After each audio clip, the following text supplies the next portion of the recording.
Hello everyone! Welcome to another stream of Kanon, the visual novel. We're gonna keep on reading in this game. We're gonna keep on going. Last time we were introduced to a bunch of peoples, and the last thing that happened is we ran into some mysterious girl that attacked us out of nowhere. So that's cool. That's exciting. And hey Ruins, what's up? Ruins is first. How you doing? Did you know that Yuichi's back? Did you miss it? Here, he'll say it one more time. Alright, we're good to go. I think we know he's back now. But yeah, welcome on in. I hope you're well, and I hope you enjoy the game. When I arrive home carrying an unknown girl on my back, I go straight into the living room. Nayuki, who is watching TV, notices my arrival. That's one big bag of food. Does this look like a bag of food to you? It's a human? Yes, a human, and a girl at that. Ugh, what a mess this is. Sorry, but could you get a bed ready for her? Sure. Nayuki doesn't seem to be the least bit rattled as she leaves the room. Akiko then appears in her place. That's quite the bag of food you've got there. Are you a family of cannibals or something? I'm kidding. Let's get her in bed for now. I'll explain the situation later. Sounds good. I'm not sure what could possibly be good about the situation, but I head up to the second floor anyway. Nayuki, where are you? As I climb the creaky stairs, the door closest to me opens, and Nayuki briefly pokes her head out. Hi Ultima, woke up around 50 minutes ago. Well, good morning to ya. I hope you're doing well. You are great, that's good. I'm doing good too. Have you heard of this game before, Ruins? Kanon. I'm here! Okay, move aside then. I enter the room. Oh, you haven't heard of it? It's good. It's one of my favorite winter animus in visual novel form. I enter the room and lay the girl onto the bed that Nayuki had prepared for her. Phew, I'm exhausted. I'm sure you are. She seemed pretty hungry. I wonder if she's okay. Had to think before you type your first message. Gotcha. Well, I'm glad you're here. Hungry, you say? Anyway, she seemed to be sleeping, so let's leave her be for now. Right, we'll just have to wait and see what happens. Yeah. Anyway, I'll explain what happened while we eat. Let's go. I lead the way out of the room. So the truth is, she suddenly attacked me and knocked herself out in the process. That's what happened. That story's way too short. You say that, but that's actually everything that happened. We discuss what happened at the dinner table. Steaming dishes adorn the table, but nobody touches them because of the importance of the conversation at hand. Pokemon Mystery Dungeon or Modern Minecraft? I like the Mystery Dungeon game, so I'll choose that one for you. Ruins. Importance of the conversation at hand. I try to end the conversation so that I can dig into them. But there must have been a trigger, right? Oh, and thank you. Who followed just now? It is Galaxy Nexus Games. Thank you, Galaxy Nexus Games. Didn't I see that username like before? I could have sworn I did. Am I going crazy? But thank you for following. You play as a Mudkip? I don't remember what I play as, actually. It's been a while. Maybe Charmander. There must have been a trigger, right? Maybe you bumped into each other, or maybe you were causing trouble without realizing it. I can't think of a single thing, and I'm tired of trying to. Do you remember her from somewhere? If I had, I might have punched back. Don't even joke about punching girls. According to my personal code, anyone who causes trouble to others, regardless of gender, is to be punished equally. She must have had a reason for it. I'm sure she did, but I'm convinced she confused me for somebody else with a similar face or similar voice. If it's a misunderstanding, you can clear it up. If you do that, she might apologize, and the problem would be solved, right? That may be true, but what if there was no misunderstanding, and it was just the consequences of Yuichi's outrageous past? I have no past like that. The life I've lived has been modest and ordinary. After she reflects on it further, she'll come back and say it was all just a misunderstanding after all. Then I'll give her one good punch and that'll be the end of it. You wouldn't. Anyway, it's getting late, so we should try to get her home. I ignore Nayuki's words and conclude the conversation. How's the volume, by the way, Ruins? Can you hear the game good? Can you hear game good, or no? I raised the volume a little bit, because it felt a bit low when I last checked. Yes, you're right. Akiko nods in agreement, and we finally start to eat. She's still sleeping. Hey, hurry up and get up, or you won't be able to go home. A notch too loud. Unbelievable. I lightly tap on the girl's cheeks. Why does it sound low to me, but loud to everyone else? How about now? Wakey, wakey! Not even tugging on her cheeks seems to have any effect. She seriously sleeps like she's been knocked unconscious. It doesn't look like she'll be waking up until morning, does it? No, it doesn't. Well, whatever. She can just stay the night then. That's okay, right? Yeah, that's fine. Nayuki agrees to my idea without the slightest hint of hesitation. Let's turn off the lights and leave her to sleep. You're checking your notes on the Mystery Dungeon notes? Alrighty. I wish you luck, Ruins. Check 'em well and beat the game again. Or for the first time. Or again, yeah. Nayuki puts her chin in her hands and stands still. What is it now? We want to get in touch with her family, so we should check her belongings for any contact info. Alright, sounds good. I'll leave that to you. Obviously, it's better if Nayuki, a fellow girl, handles that particular task. I'll get her out of these clothes, too. Yeah, she's probably have a tough time sleeping like that. Thanks in advance for that. I'll leave the rest to Nayuki and leave the room. No problem. And upon hearing Nayuki's response, I close the door. And we don't worry about the girl ever again. Later, Nayuki comes down from the second floor to report that she found nothing among the girl's belongings to identify her, and because of that, the night comes to an end without us finding a way to contact her family. We'll have to wait for her to wake up before deciding on how to proceed. So many mysterious girls. Awoken by a sudden tremor, I slip out of bed and sit up. I peer at the alarm clock. 1 o'clock in the morning. The reason I sometimes wake up even after getting into bed is probably because my body hasn't gotten used to the temperature here yet. And most of the time it's accompanied by the urge to urinate. That's gross. A toilet trip sounds good right now. I stand up and leave the room. The hallway floor feels piercingly cold to my bare feet.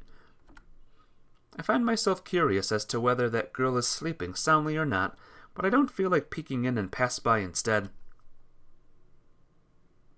I go down to the first floor and walk in the dark to the toilet, which is a trip I'm still not used to. Rustle, rustle. Rustle, rustle. I hear a noise, and it's quite loud. It sounds like it could be a huge cockroach. Countless giant cockroaches crawl around the Minase family's kitchen every night. One of them is about the size of a scrubbing brush, and they create a writhing black wall. Yeah, just thinking about it gives me the creeps. But yeah, it can't be that. I move to the entrance of the kitchen to investigate for myself. Ow! I hear a voice. I'm so hungry, and I don't see anything to grab. Someone is rummaging through the refrigerator. Maybe it's Nayuki. I'm being forced to wear these stupid pajamas. Can I check something? Okay. Ow, my stomach is growling. Hard to believe after all the food she ate for dinner. Alright, I think I'll surprise her. Nayuki is so thick-skinned that I sometimes wonder if she's sensitive to anything at all. Let's see how she handles this. I approach Nayuki from behind, pick up the konyaku that had already been abandoned, take it out of the bag, and aim it at her neck. And then I throw it at her. Squish! Eek! Rumble, rumble, rumble. Thud, thud, clatter, crash. Oh no! What a mess. I've never been able to rattle Nayuki like this before. Before long, the sounds of footsteps can be heard from the second floor. If all this didn't wake someone up, I'm guessing they could sleep straight through an air raid. The lights flicker on. The neighbors won't take kindly to all this noise at this hour. Akiko appears in the kitchen with a worried look on her face, and Ayuki right behind her. Good morning. How many copies of you are there in this house? When I turned around, I realized that it wasn't Ayuki who slammed into the cupboard, broke a plate with her head, and fell flat on her butt. It's the girl who was supposed to be sleeping on the second floor. Oh, I was so surprised that I thought I would die. I was just hungry. Her face is bright red, and she looks like she's about to cry or get angry. Oh dear. Akiko confronts the girl like she would a small child. Are you hungry? Ow. I had no idea why she's suddenly so hesitant, but after thinking about it, she nods her head. Okay, I'll make you something, so just sit back and relax. Even though it's late at night, Akiko puts on her apron and goes to work in the kitchen. I'm sleepy. Sleep then. She ignores me, sits next to the girl, and waits for the midnight snack to be ready. Ugh. There's no way I can be the only one in bed after perpetrating this offense. So I take my place at the table as well. I don't know of any other houses where the entire family, and even some guests, eat dinner at midnight like this. Really weird. Oh, this music! It's still not that late. Give us your contact info. I try to get the girl to give us her contact info as she stirs a cup of Akiko's homemade soup. I can't help but wonder what she's thinking as she continues to keep her mouth more tightly closed than a shellfish. Something about her just doesn't sit right with me. But no one else seems to be interested in pursuing the matter as they quietly enjoy their late-night meal together. I finish my serving and leave the room as soon as possible to keep my warm body from getting cold again. Welcome back, Ruins. How you doing? Hope your notes are good. When I get back to my room and look at the alarm clock, I can't believe the time on it. Good thing it's Sunday tomorrow. I crawl into bed and go back to sleep. Alrighty, good luck, Ruins. Give that game hell. January 10th. It's January 2nd right now.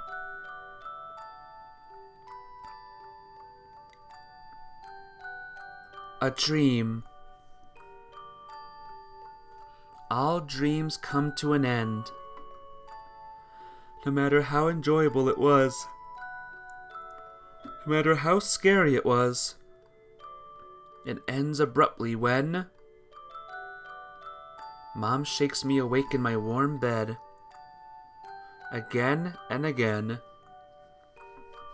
The same morning routine. But right now, I have to wonder, when did this dream stop ending?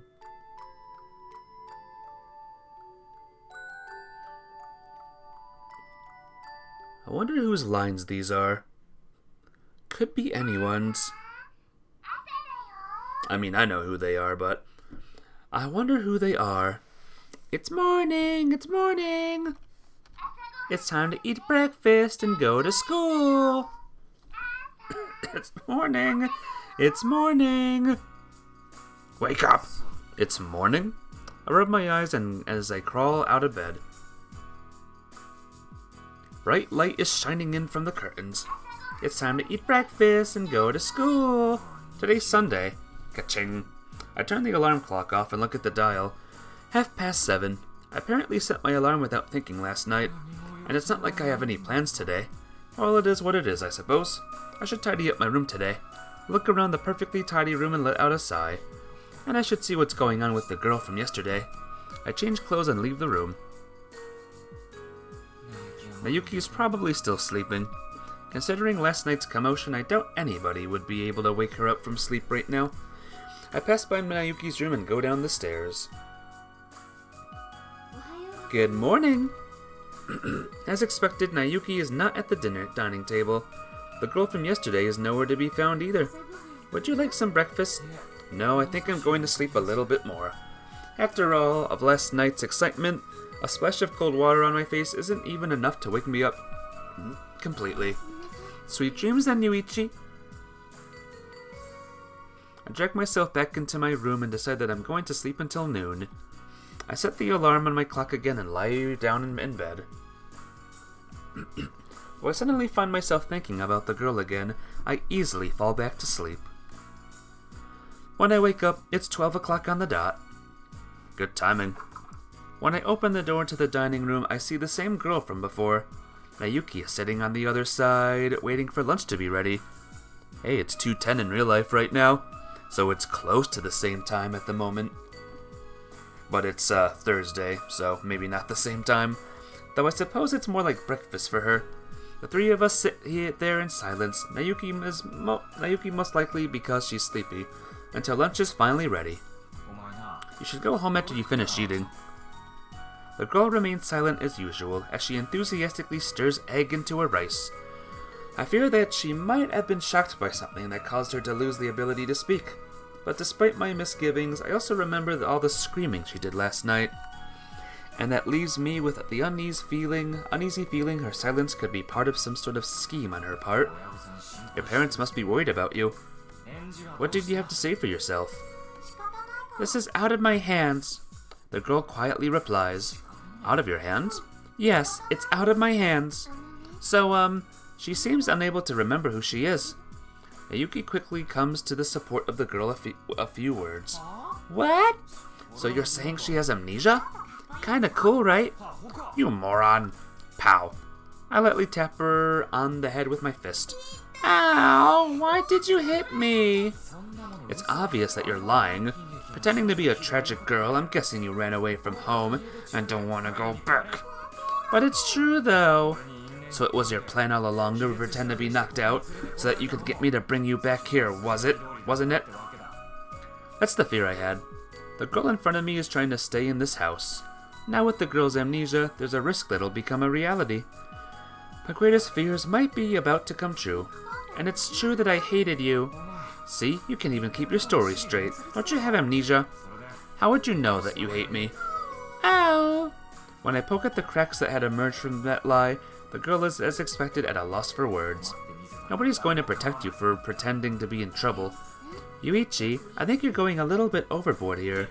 Akiko, don't defend her for saying stuff like that. But this is your fault, Yuichi.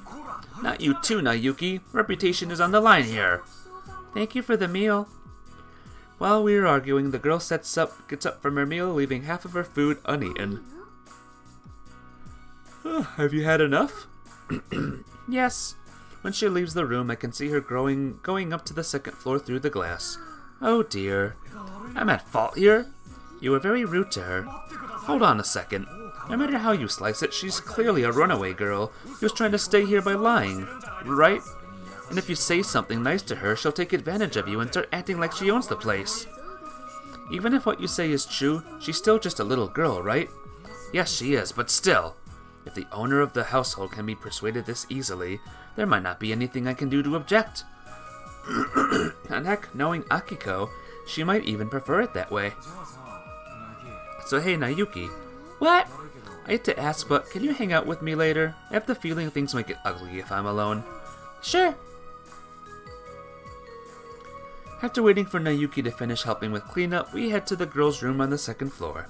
We open the door and look inside. Hey, we're coming in. What? The girl who's just sitting there holding her knees and sulking lets out a displeased voice as soon as she sees my face. Don't be like that. We're just here to talk, so let us in. Hi there. Nayuki peeks out from beside me, smiling. Nayuki, the girl, and I sit in a circle. The amnesiac girl and Nayuki remain silent, waiting for me to start talking. Give me a second. Okay. Wait for me to start talking. I'll introduce myself. Why not? So how about we introduce ourselves, going clockwise from Nayuki. My name is Nayuki Minase, but just Nayuki is fine. Nayuki finishes and prompts me to speak. My name is Yuichi Aizawa, but just call me Yuichi. I say my name and prompt the girl to speak. Spit it out already. I already told you, I can't remember. I was hoping that if I maintained our rhythm, you'd slip up, but you'd more cautious than I thought. That's not going to work on me. Besides, I really don't have any memories. So you're really going to stick to that story, huh? I believe her about the memory loss. Nayuki appears to believe her completely. They're both girls, and the girl appears to be younger than Nayuki, so it comes as no surprise that she'd want to protect her. And if that's the case, it's probably not in my best interest to expose her lie at this time. If I turn Nayuki into an enemy here, what's the point in coming here to talk? We need to just focus on getting the girl home. Don't you have anything on you, like a wallet for example? I have a wallet, but Nayuki is shaking her head next to me. She's implying that she looked in through it and found nothing. Better check just to be safe. Hand it over. Ah! I snatch it from the girl's hand, take out the contents and lay them on the floor. I investigate them thoroughly. Nothing of value in here, huh? Leave me alone, you meanie. The 3,000 yen bills, 4 expired CD discount coupons, 3 receipts, and 1 telephone card. It's just scraps of paper. There's nothing useful here at all. There's something seriously strange about this wallet. It's not something pretty like a girl would have, but rather a plain item, as if it had been taken from a lost and found. Oh, there are some photos. From between the bills and a small set of 12 photos, which can be taken in a photo booth, falls to the floor. There are probably some friends in the picture. This could end up being one of our only clues. Pick up the photos and have a look.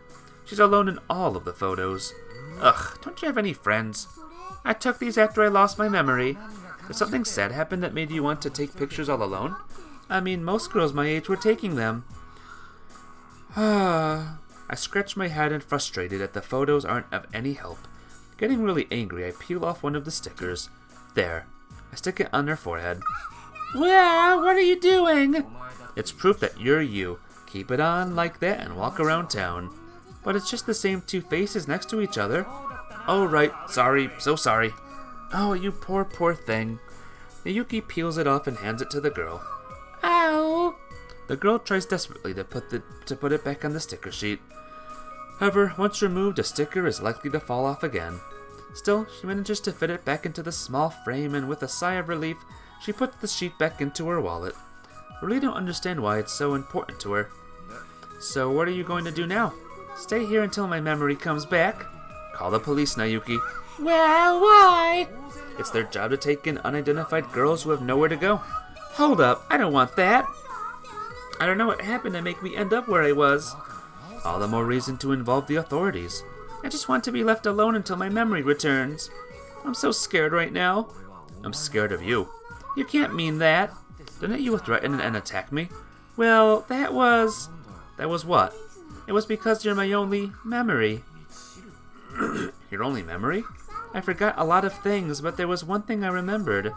I remembered that when I saw your face, that I hated you. It's really annoying that you only remember that of all things. Yeah. So does that mean you know me or something? Maybe. But I don't know you. You probably got the wrong person, and if you've lost your memory, that makes it even more likely. But I know it's you. How do you know that? The more we talk, the more certain I am. I'm sure it's you. So we've spoken before? Are you serious? Totally serious. When was that? Well, if it was around kindergarten, I might have forgotten. The girl stares at my face. What is it now? Pow. The girl's fist catches my cheek. Hey, what the hell? Why did you hit me just now? Just looking at you makes me angry. That's how I know it's you. Either way, I can't have someone as dangerous as you hanging around. Case closed. Ow! Right, Nayuki? Well, maybe we should ask my mother what she thinks. Oh, come on. We already know she's going to say it's okay. It's okay. See, that took all of 1 second. Lucky you. We return from the kitchen and gather in the room again. I hope this doesn't come back to bite us later. The number of people living under this roof has increased once again. The girl seems relieved, her once tense face softened. Excuse me. What should we call you? Can't you at least remember your name? My name? Ow! I can't remember. Well, we're gonna have to call you something. Maybe we can go with Kyoko Satsumura. Kyoko Satsumura? Write the name with the kanji characters for murder and evil on a sheet of paper and show it to her. Slap. She slaps me before replying. Well, I think it fits your disturbing personality perfectly. Let's just wait until I remember. Oh well then, I'll just have to call you Kyoko Satsumura until you do. No, I hate that name. Then you hurry up and remember already. Just you wait, I'll do my best to remember a super cute name. As if she's really angry, the girl pops up, looks down at me, and says that defiantly. Doing your best to remember will make your name super cute? Ow! She turns her back to me and leaves the room. Where did she run off to? No idea. This is her room after all. When lunchtime is over, everyone goes off to do their own thing. Nayuki, who has been helping with the laundry, is watching TV in the living room. Akiko is still in the kitchen, and the girl is forcibly holed up in the room assigned to her. Yawn! As she watches TV with me, Nayuki seems sleepier than usual. Oh no! She made me yawn. Are you okay? She's been swaying and yawning for a while already. I'm so sleepy. There seems to be no doubt that last night's events are the cause. If you're that sleepy, why don't you lie down for a while? TV. If you want to see it that badly, I can record it for you. Okay, thanks. After saying that, Nayuki leaves the room. I should go back to my room too. After pressing the video record button, I also leave the living room. Yuichi! As I'm about to go up the stairs and back into my room, Akiko calls out to me from the kitchen. Do you know where Nayuki is? She's probably in her room sleeping. Yeah, that's what I was afraid of. The pose with her hand on her cheek is typical of Akiko. But she doesn't look troubled in the least. Is something going on? Well, I wanted her to run an errand for me. You can ask me to do it instead. I'm happy to be entrusted with errands because it feels like I'm being recognized as a member of the family rather than a guest. Then that's what I'll do. Thank you, Yuichi. Akiko seems to be aware of this as well. I was thinking of going shopping for dinner. Could you come with me? I don't mind, but I could even go by myself if you want. I think you'd have a hard time on your own. Really? It's going to be pretty heavy. What are you buying? Rice. She might be right about it being heavy. I thought I had some left, but when I checked just now, it turned out I didn't. And I'd prefer to buy it in bulk. Alright then, I'll help out. Thank you so much. Oh right, Akiko and I leaving the house means leaving that unknown girl alone. Isn't it dangerous to leave that girl home alone? Alone at home? It'll be fine. I'm not sure how she could possibly think that. It's just that I have a bad feeling about it is all. It'll be fine. And besides, Nayuki is still here. The whole house burning down wouldn't be enough to wake her. You got me there. What to do? She implies placing her hand on her cheek. As you'd expect of Nayuki's mother, she doesn't seem troubled at all. But it'll be fine. I'm still not sure how she could possibly think that. Alright, let's go. Akiko, the lady of the house, is that insistent. There's no point in me debating any further. Thanks again for your help. Nayuki, it's up to you to take care of the house while we're away. As if clinging to a faint hope, I looked up at the room on the second floor. Let's get going. With Akiko carrying her shopping bags, we head to the shopping district. I feel a great deal of anxiety as we do. The weather is nice, but I still shiver every time the cold wind blows. Just imagining what it would be like to have cloudy skies make me feel sick to my stomach. I'm sorry to take up so much of your day off. Akiko apologizes sincerely. I really don't mind. However, under this cold sky, Akiko's face hardly changes at all. She's calm and does things at her own pace. It's still early, but because it's Sunday, the shopping district is fairly busy. We end up buying 3 bags of rice, and I carry 2 bags in both hands. I'm really glad to have you with me. As we are walking through the crowds of the shopping district with the bags of rice, I see a familiar face on the other side of the crowd. To be more precise, there's a girl with a familiar backpack on her back. Oh, hey there, Yuichi! The eat-and-run girl dashes toward me, her wings fluttering. I thought I might find you here. She smiles innocently. Boom! She nosedives in hard into the ground and goes tumbling along it. Boo goo, not again! It definitely wasn't my fault this time. Boo goo! Is she your friend, Yuichi? I have no idea who she is. Boo goo, how could you say that? I'm kidding. Maybe you actually hate me. It's not like that at all. It's just fun to tease her, that's all. Boo goo, my nose hurts. So what? Did you steal this time? I didn't steal anything. You weren't running away? I saw you and was so happy that I came running toward you. Won't run away, so you can just walk normally. Oh, goo, I will from now on. You're a cheerful little one, aren't you? Akiko, who is listening into our exchange, leisurely expresses her thoughts. Ayu looks at my face. She's probably wondering what my relationship is to Akiko. This is Akiko Minase. She's the matriarch of the house where I'm staying. What's a matriarch? She asked the question with a straight face. The leader of the household. Oh, I see. You learn something new every day. It seems like she really didn't know. And this is Ayu Tsukimiya. It's a pleasure to meet you. Ayu Tsukimiya? Akiko tilts her head slightly. What is it? Akiko is acting a little strangely. By the way, it's safe to say that for a normal person it's a small change, but for Akiko it's a massive one. Is there something on my face? Ayu tilts her head curiously as Akiko stares at her. Yes, there's mud. Huh? She scrubs her face with the hem of her clothes. It's a strangely childish gesture. Did I get it all? You're fine, there wasn't any mud in the first place. Ooh, goo, you really do hate me, don't you? It's not like that at all. Ayu Tsukimiya. Akiko, who had been looking at Ayu's face, calls out her name with a serious expression. Yes? Sorry, it must be my imagination. Ayu tilts her head again. I'm as confused as she is. It simply can't be the case. Akiko seems to be trying to convince herself of something. What are you planning to do after this, Yuichi? Well, as you can see, we're on our way home. I'm sure Akiko's reaction there is nothing. Just nothing. Just a whatever thing. Ha ha ha ha. Anyway. Obviously, we wouldn't be going to an arcade with bags of rice. I see. That's too bad. And besides, I still have to carry my luggage to my room after I get home today. Your luggage? Yeah, it's just been sitting around since it arrived. And I'd be happy to help you then. Oh, I gotta stretch again. There's nothing in it for you. That's fine, I don't need anything. I definitely could use the help. Help. Help us out. Okay. What? Really? Really could use the help. I'll do my best. She clasps her hands in a determined pose. I'll prepare some delicious coffee and sponge cake for you. Sponge cake! You can have it after you're done. She sounds like a mother talking to her child. Yay! I'm really looking forward to it. And she sounds like a child herself.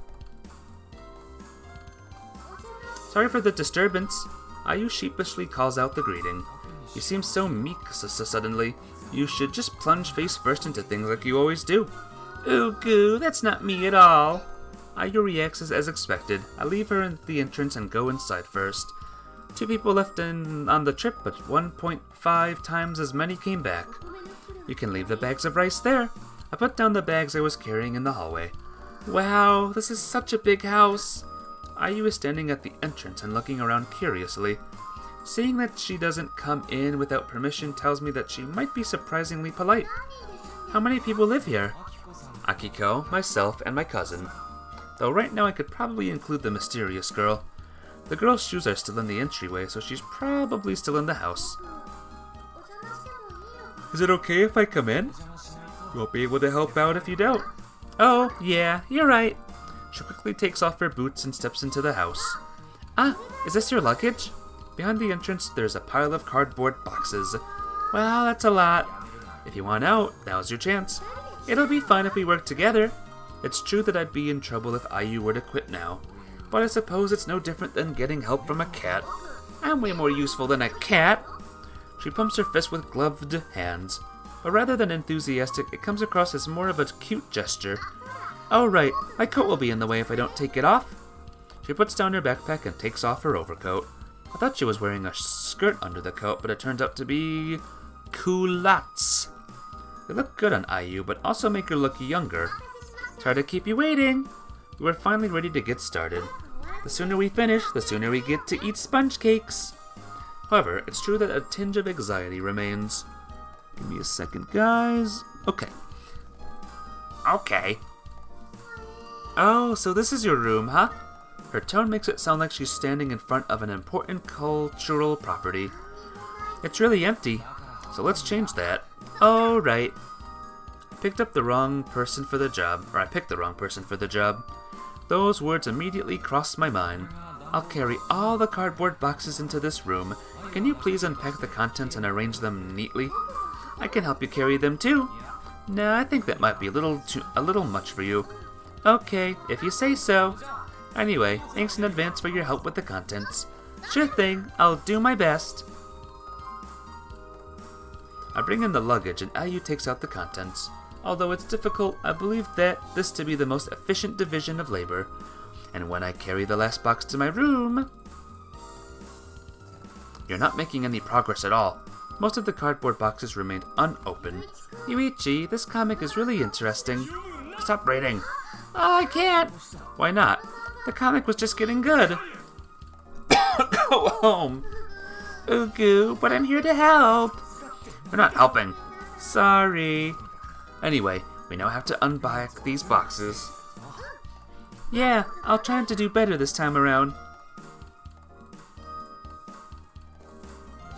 We're finally finished. Yeah, it was over in no time after we joined forces. I'm not sure I remember any point in which we joined forces, but... Was I of use to you at all? You're helpful. We'll say you were helpful. Well, maybe a little. Although she was completely useless in the first half, Ayu made up for it after that. I'm glad to hear it. She sighs with relief. I'm really glad I could be of use to you, Yuichi. So hey, let's take a break and then have some sponge cake. Oh, right. On the kitchen table is the sponge cake that Akiko has prepared for us. I sit in my usual seat and Ayu sits across from me. Looks great! She stuffs her face full of sponge cake. Ugu, it is great! Good, I'm glad you like it. Akiko places 2 coffee cups on the table. I made it myself. Nom, nom, nom, nom. I can't understand what she's saying at all, with all this cake in her mouth. Yes, it is, but Akiko is somehow able to understand her. Wouldn't you like some coffee, Ayu? Nom nom, nom nom nom nom nom nom.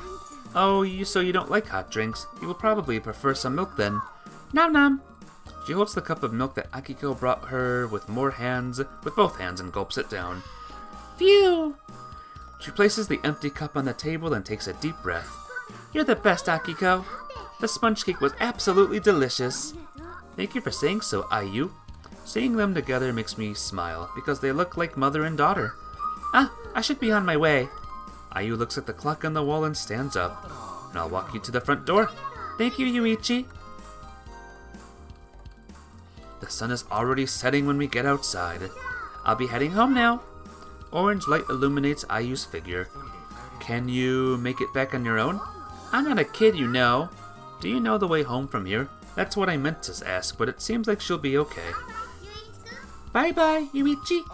Ayu. Yeah? Thank you for today. No problem. I see Ayu's back blurred by the sunset as I go back into the house. Well, maybe I should take a bath. Around 10 p.m. I grab a change of clothes and head to the bathroom. And then, pat, pat, pat, the girl with the amnesia runs from the other side of the hallway. Hey. Hey. Thud. I'm hit as soon as I raise my hand and try to call out for her. Ow! The two of us fall onto each other in the hallway. Do you normally have a head-on collision in the hallway of your house? It's your fault for just standing there, Yuichi. I think it had more to do with you running full speed down the hallway. You're not making any sense, Yuichi. Which of us isn't? But never mind that. Get everyone together. She grabs my hand and tries to stand me up. She seems like she's really in a hurry. What is this about? I reluctantly stand up and head to the living room with the girl. I finally remembered my name.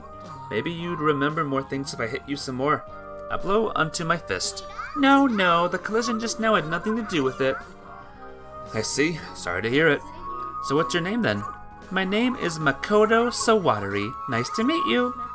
Makoto? Okay, that's what we'll call you. Nice to finally know your name, Makoto. The ladies are all surprisingly carefree. What's the point when she'll probably get her memory back tomorrow and be out of the house? I'm the only one who doesn't greet her. It must be frustrating for you, Yuichi. Makoto's face is the picture of pride. What must be? That I have a super cute name. Really? It's way, way better than a stupid name like Yuichi. Rather have my name than yours. You're just being a sore loser is all. Are you a winner or a loser based on your name? How do you decide? It's whether or not you like your name, and I love mine.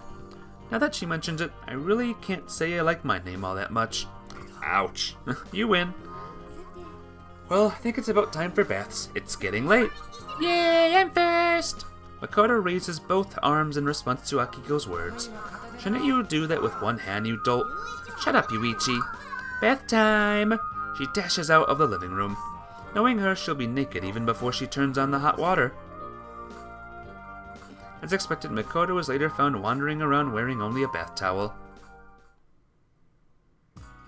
I'm still in the living room watching TV after taking my bath when Akiko, who bathed last, returns in her nightgown. Please go to sleep once her hair dries. Saying that, she disappears into the kitchen. Maybe she still has some work to do. I say goodnight to Akiko and head up to bed first. Dots, dots, dots. I'm sure I fell asleep, but after some time I find myself looking up at the dimly lit ceiling. Lately I've been waking up a lot in the middle of the night, probably because it's getting colder. I roll over and close my eyes. Creak, creak. Creak, creak. I hear a sound. It's the sound of the floorboards in the hallway creaking. It means that someone is sneaking down the hallway on the second floor in the middle of the night. And there's only one person in this house would do such a suspicious thing. Clatter. Sure enough, the doorknob to my room is turning. The door creaks open and a shadow slips into the room. She lets out a suppressed giggle. Then she stands next to my bed and pulls out something. There's a sound like something being opened. It's dark and I can't see much, but I can tell that there's a trembling object floating above my head. It's Konyaku. Is this payback for the other evening? 3, 2. She cuts down dutifully. 1. Rein yourself. Scream as loud as you can. I will not let her win. 0! I jumped up and yell out the final count at the same time. Wah! Thud. When I turn on the light, I see Makoto looking miserable, still holding Konyaku while flat on her back. Ow, you surprised me! What do you think you're doing? Huh? Oh, well, Oh, so you failed in getting revenge for last night, and you've been embarrassed yet again? No, it's not like that at all. Then what is it? A late-night Konyaku snack? You mean this? Yeah. Eat it then.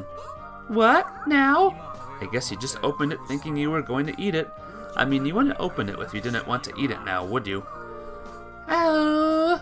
Come on, don't be shy. Eat it already. Munch. Munch, munch. She bites into it and chews. Does it taste good? It tastes like nothing.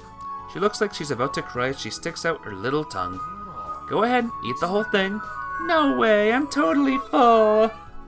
I don't know what Konyaku is, by the way. I know it looks like a weird gray thing, but what is it? One bite and leave it. That's bad manners. Ow, you're bullying me. Munch, munch. Munch, munch. Munch, munch. Munch, munch. Something wrong? When she had eaten about 2/3 of the food, Akiko peeks in from the half-open door. This better not be another night of foolishness. No, Makoto is just eating Konyaku is all. Huh? Ow! Makoto looks up at Akiko, her face on the verge of tears. You're eating it like that? Are you really that hungry? Come with me. I'll make you a late-night snack. But I'm not all that hungry. It's okay. Don't worry about it. Just wake me up the next time. I won't get mad at you or anything.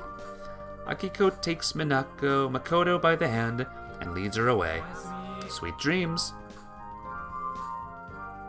After seeing them off, I look around the now quiet room and turn off the lights. Geez, she's really good at keeping me up all night. I crawl into bed and sink back into a light sleep again. Ha ha ha ha. She crazy.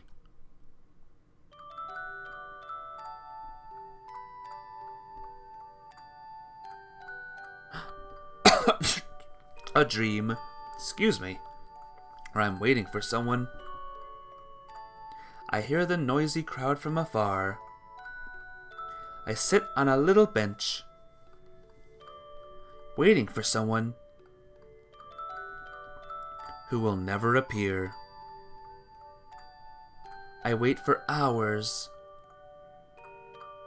days, months, years.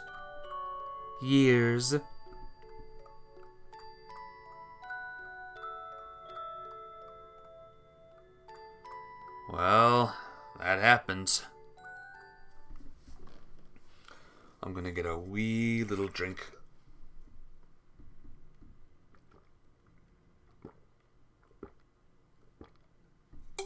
Okay. We good. Let's do this. It's morning! It's morning!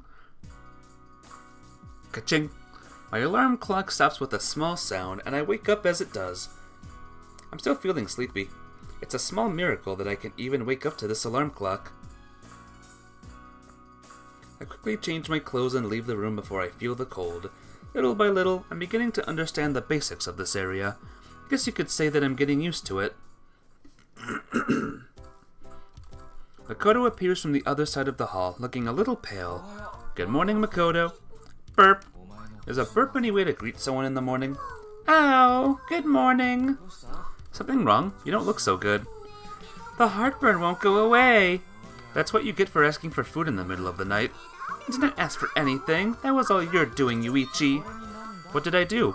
Oh, nothing, I guess. I see. Well, you really shouldn't make so many demands of poor Akiko. Just you wait. Burp. She passes by, belching repeatedly. When I enter the room, Akiko is preparing breakfast as usual. Good morning, Yuichi. And we exchange morning greetings as usual.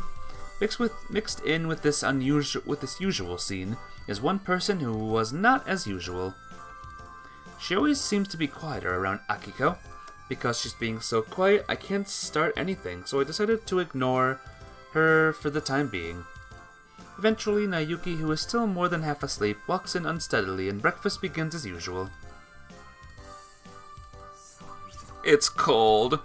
I'm not complaining to anyone in particular, but I just can't help but say it anyway. When I rush outside as usual, a silver world unfolds before me. Wait! She looks flustered in the doorway, bending over and tapping the toes of her shoes. Excuse me. What are you doing? Shoes! My shoes! She seems to be in a hurry, and unable to put her shoes on properly. One of her legs is bent back, and she's jumping up and down, struggling. Oof, oof! As I watch, she spins around in place, still jumping up and down as she does. You're a dog. I'm no dog. Then hurry it up already. Oof, oof! We're not in a hurry, so calm down, okay?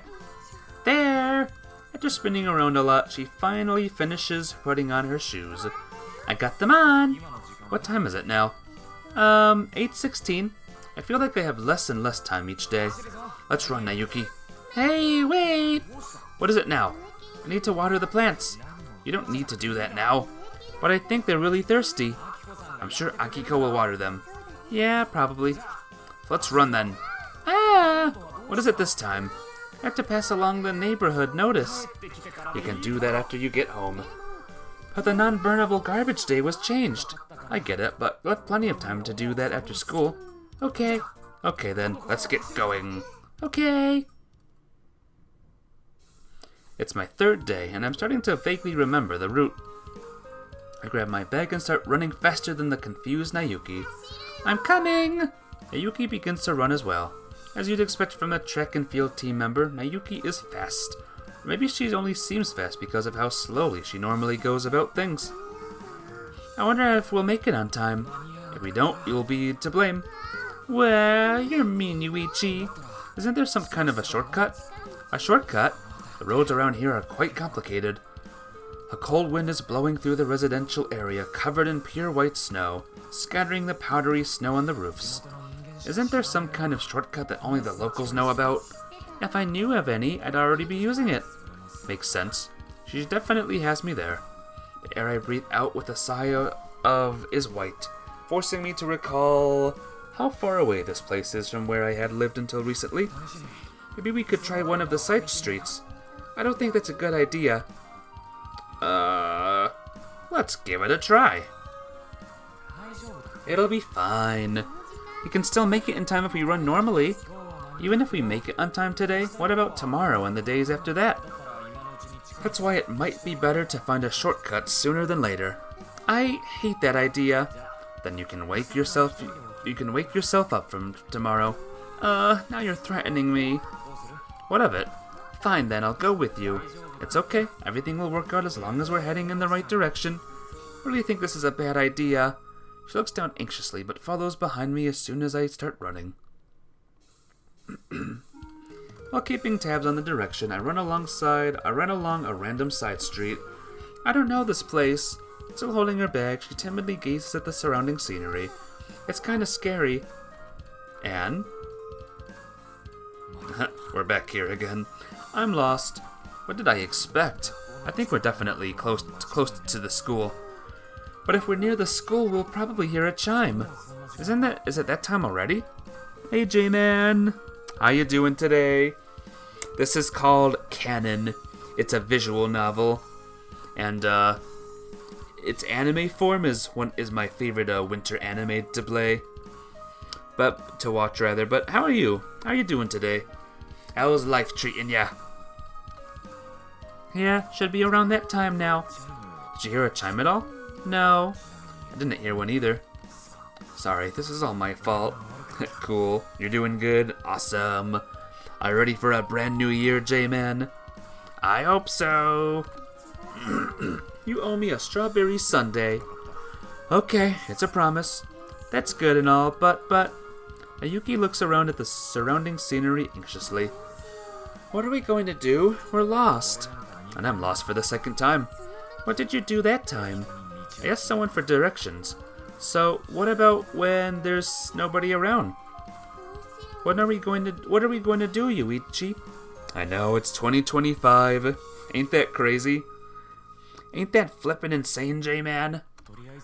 But here we are. Let's just start walking for now. Okay. Now that we know that we'll definitely be late, our next goal is to avoid being absent. We're here! Both of us are exhausted, but we somehow managed to reach the school. What period is it? The lunch break is just about to end. Alright, we'll at least make it to our afternoon classes. 5th and 6th periods only. Let's just go. Oh, what about lunch? Just go without for now. But I'm so hungry! You can sleep it off. Let's go. Wait up! Somehow we managed to make it to the classroom before the end of the lunch break. We conjure up a reasonable excuse for our classmates and take our seats. The teacher arrives for the 5th period, stopping the students from praying further. The boring afternoon classes continue.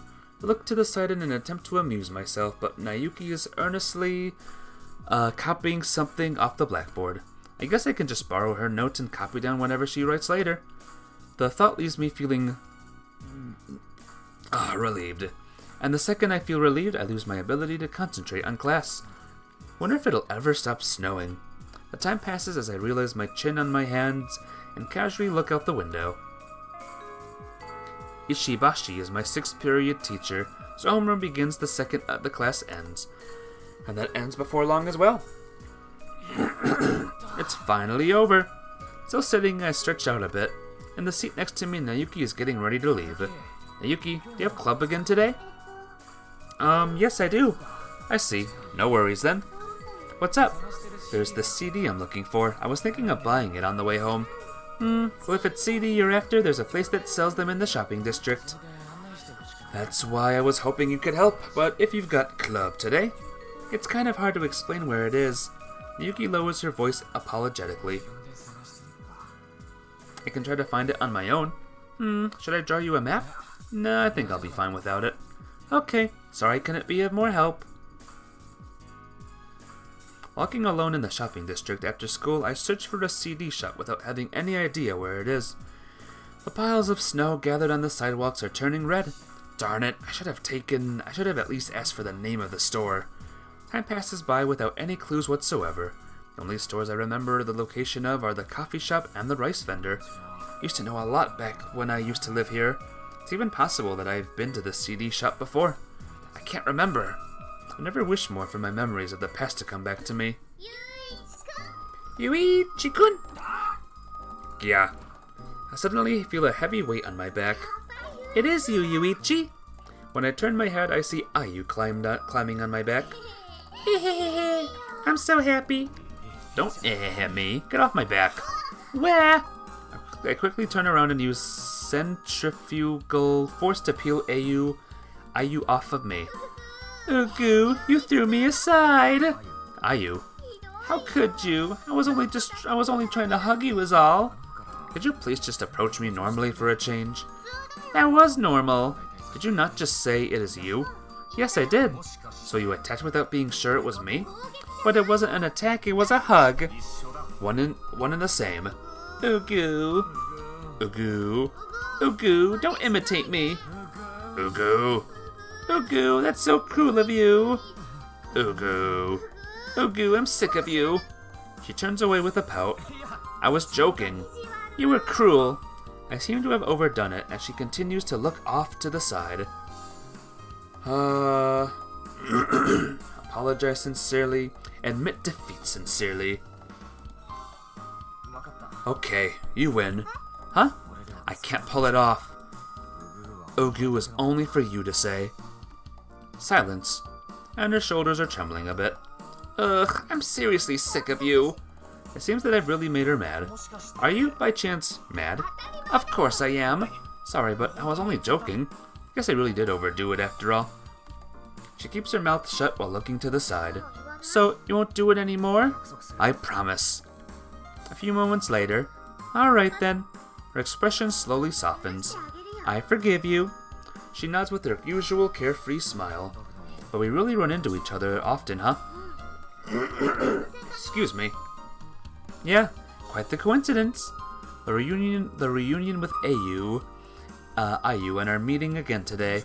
Do you spend your days just wandering around the shopping district? I wonder. So, I take it you have a lot of free time on your hands. Ugu, I don't. Then what are you always doing here? I have an important purpose to fulfill. I've got it. You're here to solidify your reputation as a hardened criminal. No! Well, what is it then? I'm looking for something. Looking for something? Yes, I'm looking for something. I've got it. You're looking for a shop that's poorly guarded. Ugu, no! Not gonna lie, for a second there you thought you were playing a dating sim. Shockingly, no. It's a visual novel. Do you know what a visual novel is, J-Man, at all? If you don't, I can tell ya. And what are you looking for? The thing I'm looking for is something that I lost. Did you just come up with that on the fly?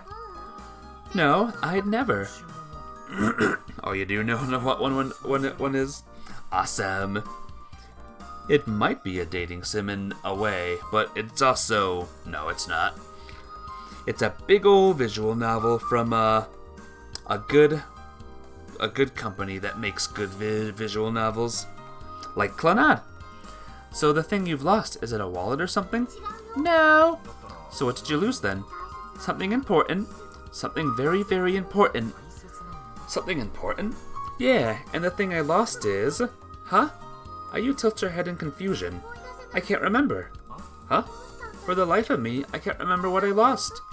She looks confused, her wings flapping anxiously. It's something important. It's something important, and yet...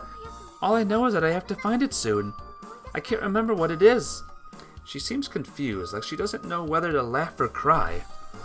Why? Perhaps the only thing you've lost is your memory. I'll try to find it. How can you find it if you don't know what it is? I might remember what it is if I see it. That's certainly a possibility. And that's why I'm going to try to find it. Yeah, let's help her. Okay then, I'll help you look for it. What? Are you sure?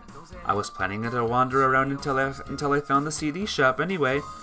So it'll be like killing two birds with one stone. Thank you, Yuichi.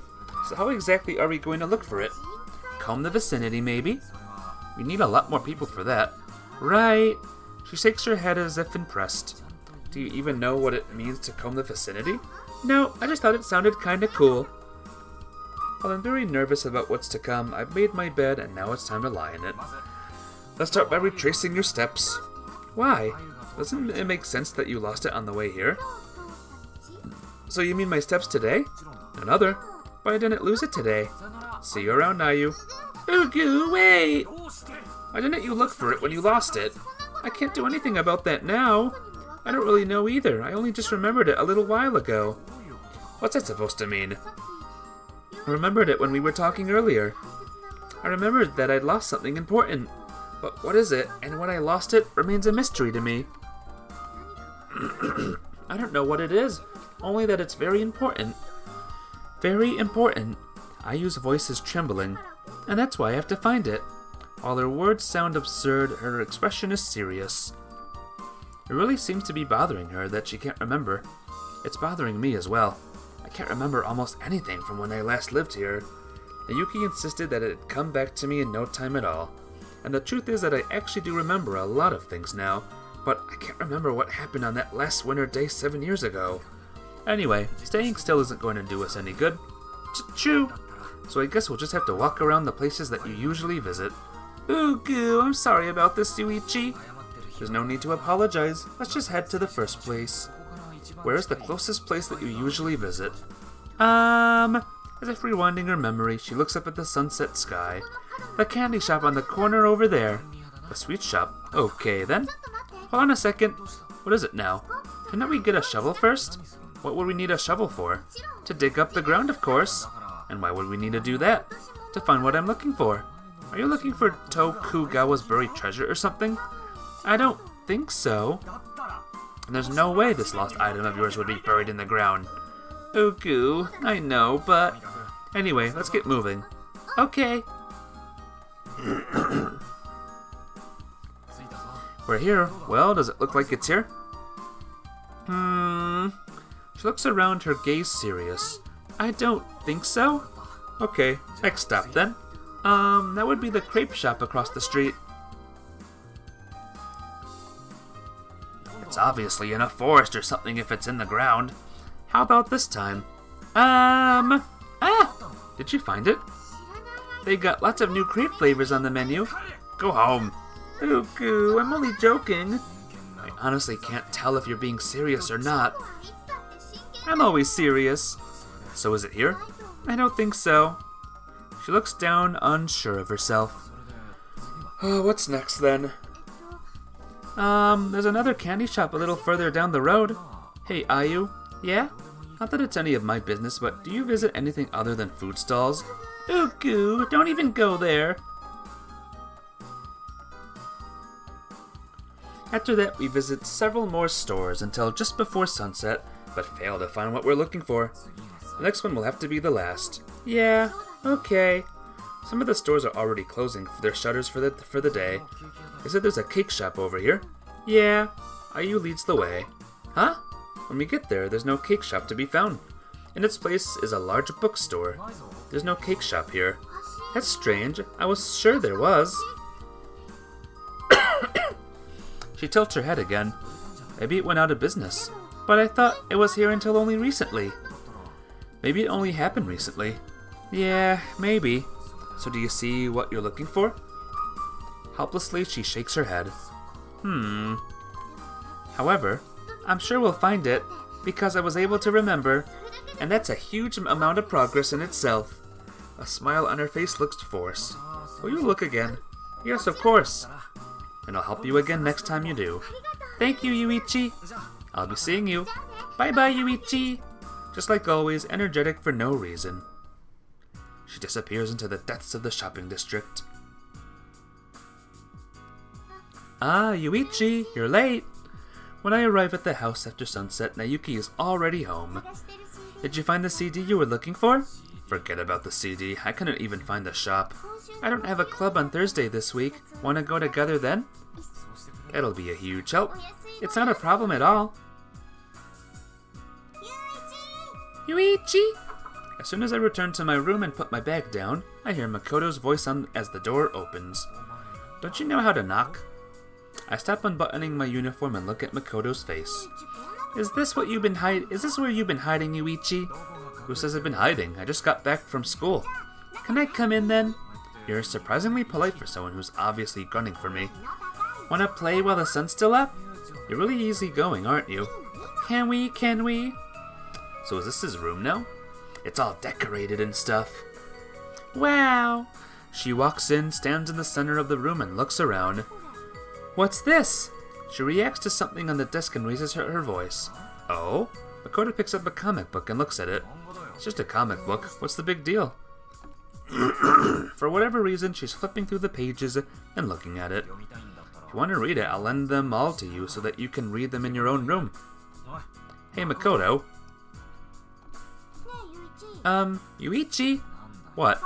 Lend this to me. I literally just told you I would. Huh? You did? Yeah. I can take it back to my room? I said you could do that too.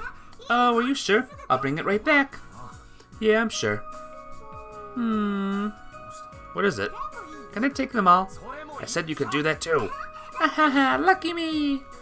I can't help but tilt my head as I watch Makoto leave the room, happily carrying a total of 5 comic books in her hands. Why did she come to my room? Yuichi! I hear Makoto's voice again as she opened the door without knocking. Thought I told you to knock. I sit up from the bed and look at Makoto's face. Yuichi, you don't have any more comics, do you? No. Nayuki doesn't seem to have any, and I haven't seen any others around the house either. Ow! She flutters around as if she has nowhere to go. However, her eyes light up when she sees what's in my hands.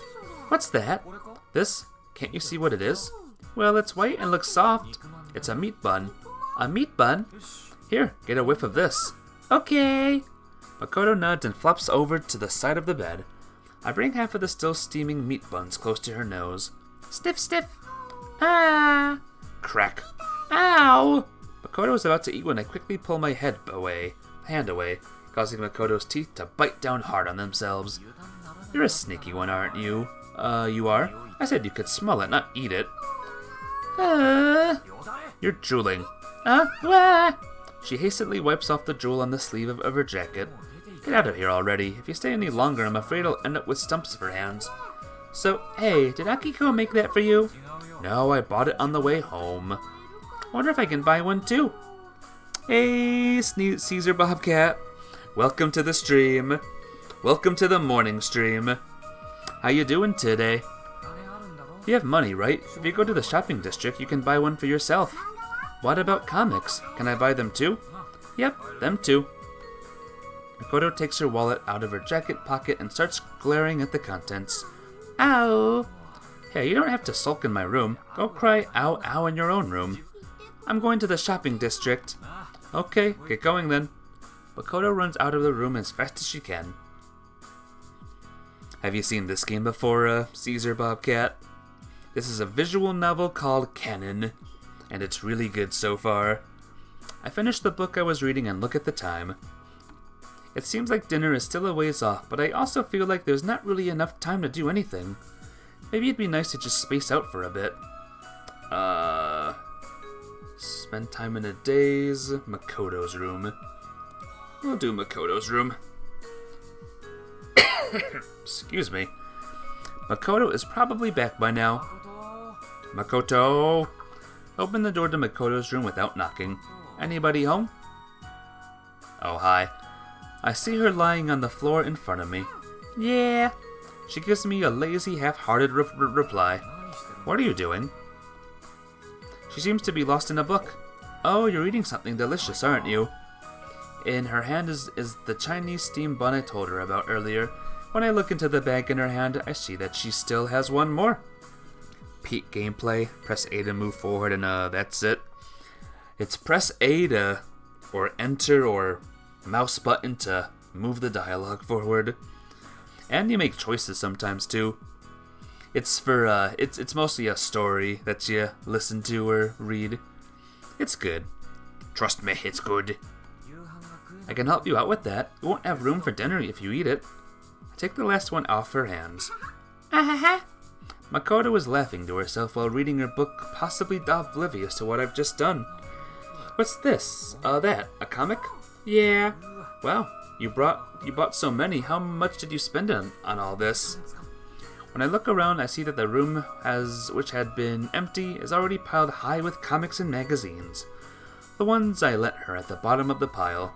Eat, sleep, play. What a great life you lead. Yeah. She doesn't seem the slightest bit fazed by the comment. After I finish eating the Chinese steamed bun with meat, I quickly leave the room.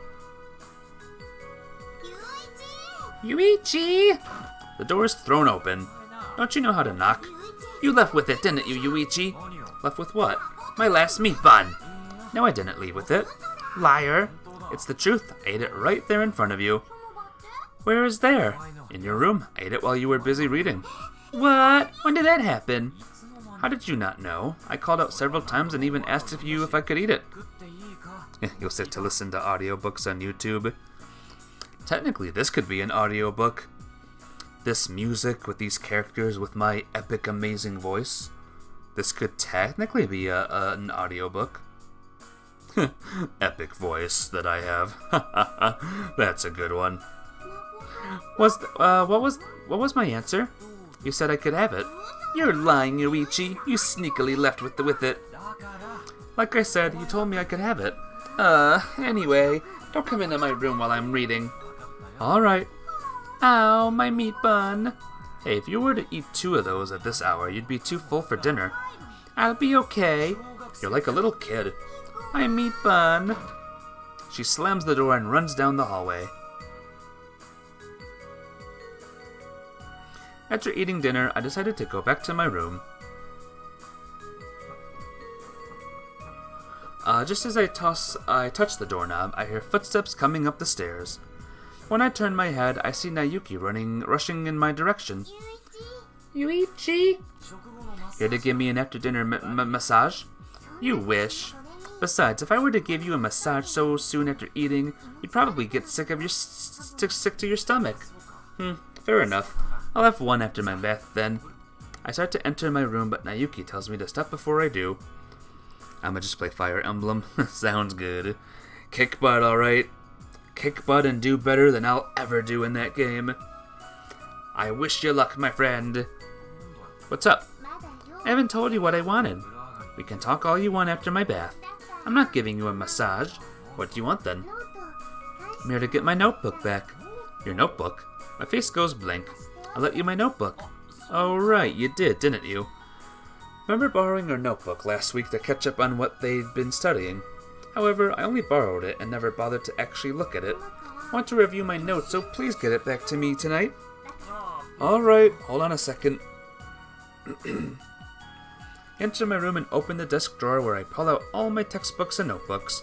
However, it appears that most of them are still in my desk at school, so its only content contains my rarely used textbooks and new notebooks. Pick up the bag on the floor and examine its contents. Nayuki's notebook is nowhere to be found. Well, must be at school. You're kidding, right? Sorry. Remind me at school tomorrow and I'll get it back to you. So, later. Don't later me. Gator. Don't gator me either. What then? That's what I want to know. What am I going to do? You look tired. You should go to sleep early. I'm not letting you off the hook here. Apparently, Nayuki brings her textbooks and notebooks home every day and prepares by reviewing them. Unlike me, who has a desk so heavy that it makes the students on cleaning duty cry. Then what do you want me? What do you want to do? Review my notes. That's what. So you're saying that I should take a bath and go to bed before I get cold. Go to school and get the notebook. Yeah, let's do it. Go to school and get your notebook for you? I didn't say that. It's just that. It's fine, I'll go. But the school might not be open. Possibly sensing that she'd said too much, Nayuki tries to dial it back a little. There's probably at least one teacher still on duty. And if not, I'll just break a window and get it through there.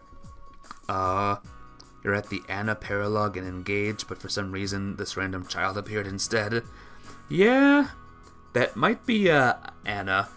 Anna's a little girl and engaged for some reason. Why is she a little girl? I'll never know.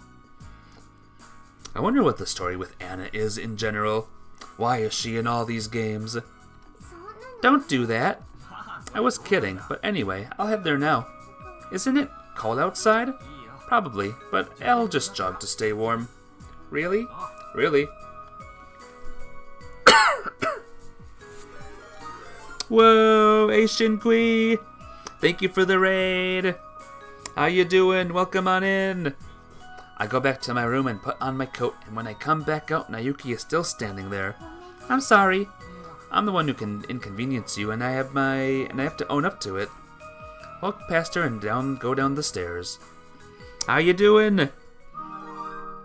What were you playing? What kind of games were you playing?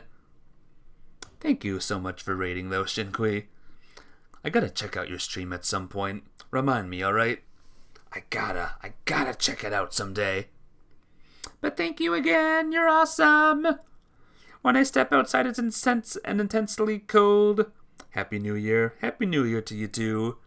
Let's make this New Year amazing, alright? How does that sound? An intensely cold wind blows through the gaps in my clothes and down to my bare skin. You will not understand anything in German. Oh no. She actually has the 75 identical sisters, all named Anna. That's why she can appear in different games. Oh. Maybe that's it. She's like the Nurse Joy and Officer Jenny of the Fire Emblem universe. Strange. I'd still check it out, though, as Shinkui. Even if I don't understand German, I'd still check out the streams. I pull my coat up to the bottom of my nose and hurry to school. Mato Anomalies. I never heard of it. Is it good? Have you heard of Kanon before, Shinkui? It's good. I climb over the school gate and enter the school grounds.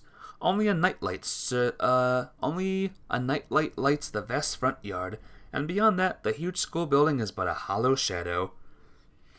I'm breaking into school right now and retrieving my cousin's notebook, and it's gonna be just a normal time with nothing weird happening. I walk toward the shadow. When I arrive at the building, I investigate each entrance one by one. I try pushing the cold doors with my hands, but nothing will open. I can see the shoe rack and the hallway leading beyond it through a single piece of glass. Maybe I should check all the windows on the first floor. I discover another small entrance in a different location, probably for staff. I run over to it and try to push the door open. Creak! It opens with a creak as if it had been awakened from a deep sleep. Wonder if maybe there's a teacher on duty after all. However, there's probably not much point in that if the door is unlocked.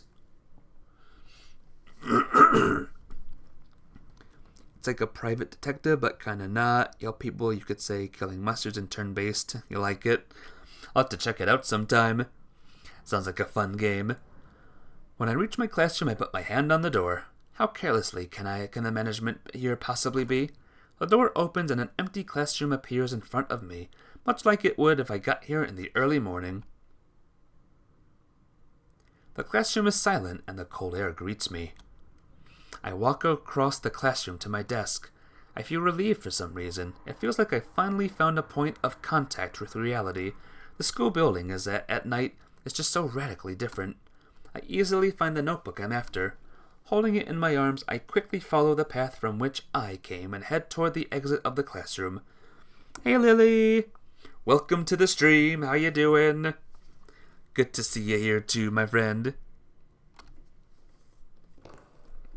I hear my foot tap against the linoleum of the hallway. It makes me feel like I'm stepping into another world. I've passed through here before, but I've somehow left with the illusion that it's no longer a place I know. Look up to see a fantastic sight ahead of me. Time to order some food. Ooh, order something good, alright? You're doing good? That's good. Maybe it'd be more appropriate to call it unrealistic. But to me, the girl's unnatural presence doesn't feel out of place to me. But it's not unremarkable. It's like something out of a fairy tale. Whoa. What is going on here? A girl standing in the school building at night. Is that a sword? Whoa. You missed your last stream. It's fine, Lily. I'm glad you're here, though. That's the most important thing. A sword in her hand. Hey. Standing right in front of me, she should be able to see me. But she doesn't reply. She just keeps staring in my direction. I look behind me and there's nothing there. What are you doing here at this hour? Are you rehearsing a role for the drama club? No response. I look down at the sword in her hand. Is that a real sword? No way. Well then, what she's up to is none of my business, but I find myself wanting to talk to her for some reason. At the very least, it's kind of miraculous to meet someone, especially a girl, in a school building at night like this. That alone makes her worth talking to. Are you alone? If you are, can I walk you out? I'm also a student at this school. I just came to pick up something I forgot, so I'm nothing for you to worry about. I open my arms. She glances at me, her eyes neither hostile nor friendly. Look, if you stay in a place like this by yourself, you never know what might happen, right? I hear a cracking sound. I turn toward the sound but see nothing there. It's probably just the school building creaking as the temperature drops. I turn back toward the girl. But she's not here. Her lowered angle allows her to slide her body right past me. Hey, where did that come from? When I try to follow her lead, we switch places and something slams into me. Ah! I feel like I'm floating for a moment. The next thing I know, my left side hits the wall far from where I was standing. Yeah. I thought I'd fainted, but if I did, it was only for a moment. When I open my eyes, I see her coming toward me, her sword drawn. Those eyes are so wide apart. That's anime girls for ya. Ha ha ha. As she draws near, the blade of her sword slashes horizontally. Clang! An unusual sound. The air in front of me is split in two. She swings the large sword down in rapid succession. Clang! The blade gets stuck in the linoleum floor. Silence fills the air. Ha! Ha! I finally remember to breathe again. The ringing in my ears won't stop. The girl holding the sword glances at me as I lean against the wall. She then turns her back to me without saying anything. Hey, wait! What in the world was that? Wait, I said. You can't just leave me hanging out on the craziness that happened just now. I speak to her from behind. She comes to a halt. I kill monsters. Only her words remain in the silent space. Yeah, again, just a normal time at the school. Can someone, what is this game? This game is called Kanon. It's a visual novel. And, I watch the anime version of this show every single winter. Of this visual novel, I mean. But I watch it every single winter because it's good. I'm back. When I take off my shoes, Naoki appears in front of me as if she'd been waiting. How'd it go? Here are your spoils of war. Oh, thank you. You actually brought it back for me. The school security couldn't have been more lax. Next time I'll bring the principal's desk book back with me. I don't need it. But if you've been able to play principal, you can say you're expelled and other stuff like that. Not interested. But hey, the bath's ready. Thanks. Huh? Naoki looks at my face with a serious expression. What is it? This is Kanon, I think. This is Kanon. Kanon. Kanon is another one made by the same people. Same for Little Busters and Air, but I don't think Air is a visual novel. At least not one on Steam. What is it? Are you okay? Your face looks kinda swollen. It does.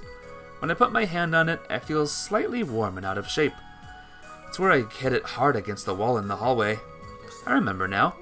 Remember what? I was attacked by a monster. A monster? Yes, a monster. I leave Naoki behind with an incomprehensible expression and return to my room to get changed. As I'm taking a bath, the pain in my cheek increases, and I'm keenly reminded that what happened in the school building wasn't a dream. I think multiple of anime movies with Nicholas. Are you watching a lot right now? There's a lot of anime movies out there, and visual novel things. When I calm down, I realize that it was an event so far removed from everyday life that it makes me tremble in spite of the warm water. But on the other hand, there's also a feeling of excitement. It's probably because the person at the center of it all was unmistakably a human girl. The school building at night, a strange atmosphere, a girl with a sword. Even if I told myself to just sleep it off and forget about it, I don't think it'd do any good. I kill monsters. I'm sure I heard her say that. Ha ha ha. Monsters. That's crazy talk. Just like I did yesterday evening, I watched the news on TV in the living room and then decided to go to bed. Good night. Looks like tomorrow will also be a cold day from the morning onward. I should at least get a warm night's sleep. I'm reminded of something as I pass Makoto's room. Maybe I should apologize for the earlier mischief before going to bed. You're currently watching an old anime movie called The Powerpuff Girls Z. Nice. You'll have to tell me if it's good or not. But because I don't hear any sounds from her room, she might be asleep already. Waking her up would only make matters worse, so I decided to leave her be and head into my room. Creak, creak. Creak, creak. That sound again. It must be Makoto. Why did she bother to wake up, and what is she doing up at this time? Clatter, creak. The door to my room opens. Your cover's already blown, idiot. I hold my breath again, waiting for the right time to jump up. Scratch! I hear the sound of something scraping. In reality, it's probably a quiet sound, but in the silence, it seems fairly loud. It's somehow good. That's good. Creak bang. The door closes and I no longer sense the presence of anyone. Huh? What did she do? I squint, trying to see through the darkness. But before I can see anything, my nose detects a strange odor. What the? I quickly walk to the wall and turn on the light. A smoke screen is rising from the center of the room. You're the biggest fan? Nice. I'll check it out as soon as I can. Complete collection of the movie. Awesome. Yeah, I'll check it out as soon as I can, Lily. Well, despite the cold weather, I open the window all the way and let the smoke inside the room escape. What in the world is this? I crawl along the floor to avoid the smoke and reach the center of the room. I discover a small cylindrical object. Smoke is rising from it. When I pick it up, it turned out to be a smoke-based insecticide. Darn her! I think we should punish, guys. Put an end to this trickery altogether. I grab it, stand up, and leave the room.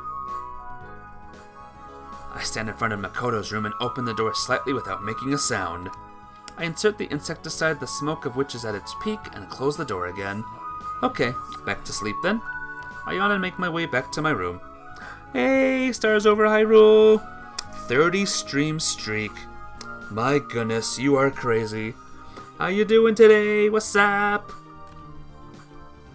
Good to see you here. Where?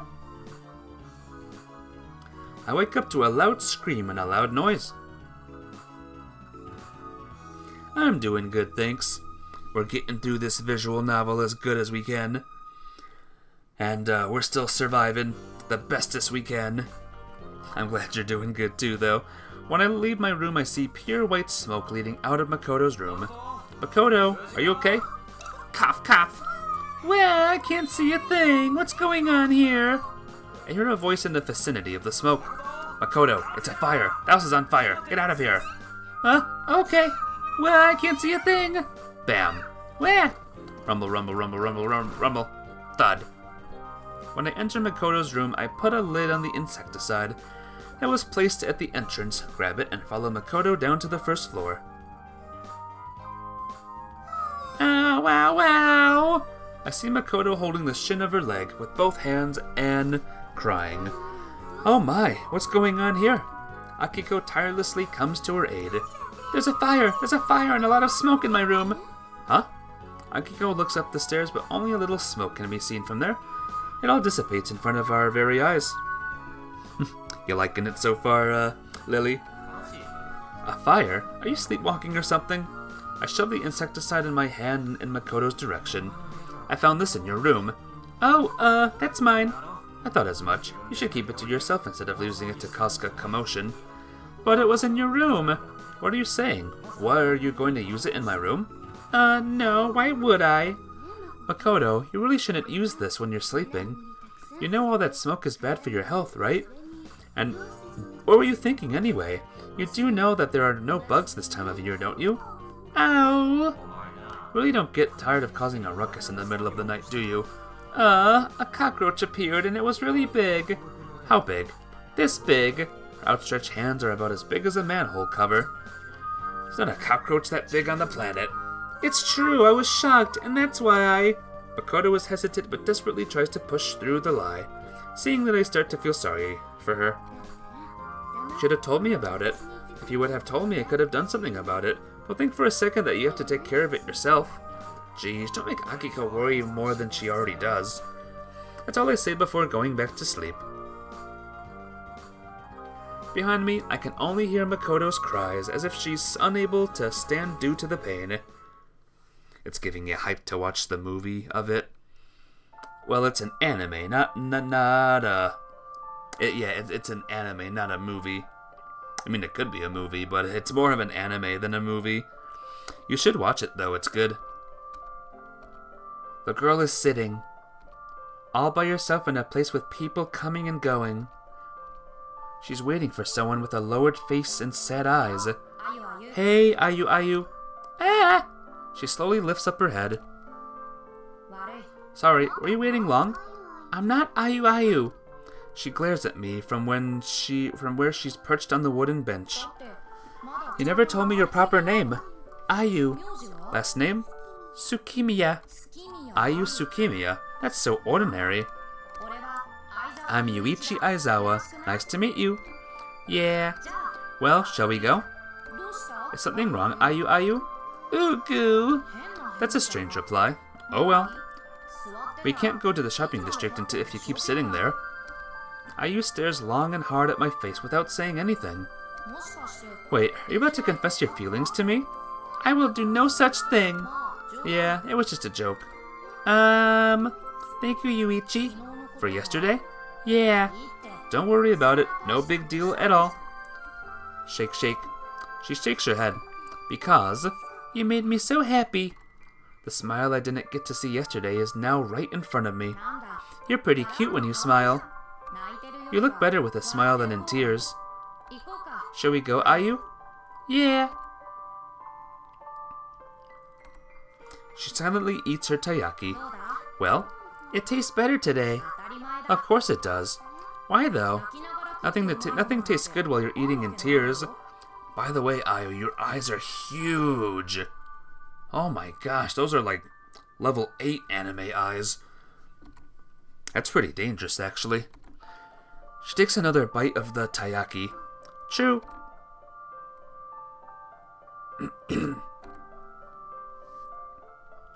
After finishing her food, Ayu and I take a walk around town, now covered in an orange glow. Yuichi! She calls my name softly. It's so soft the street noise almost drowns it out. Can I ask you a question? Not just one question, as many as you like. I know, but just one for today. She pauses to breathe. Do you love your mom?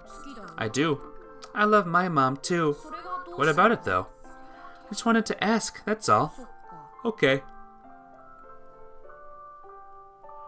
We continued walking in silence for a while.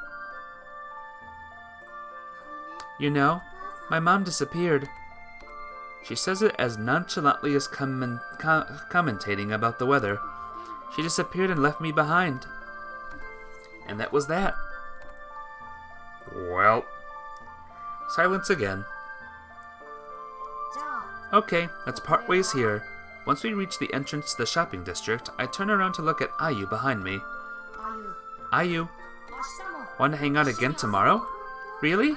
If you don't mind, of course. I like hanging out with you. It makes me remember what it's like to be happy. Let's pinky swear. Okay. We link our little red-stained fingers together, and then we let go. Nice little flashback, that is. The past.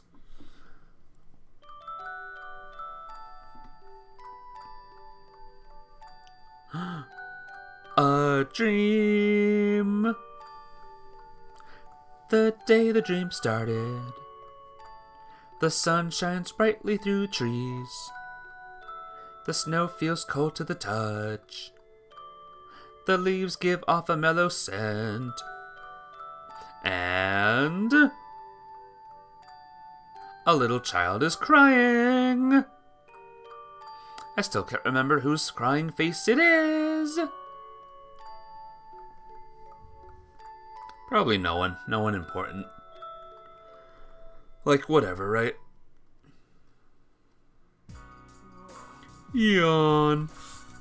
Having been awoken by the usual alarm clock, I open the curtains. The white light is dazzling and the weather is calm again today.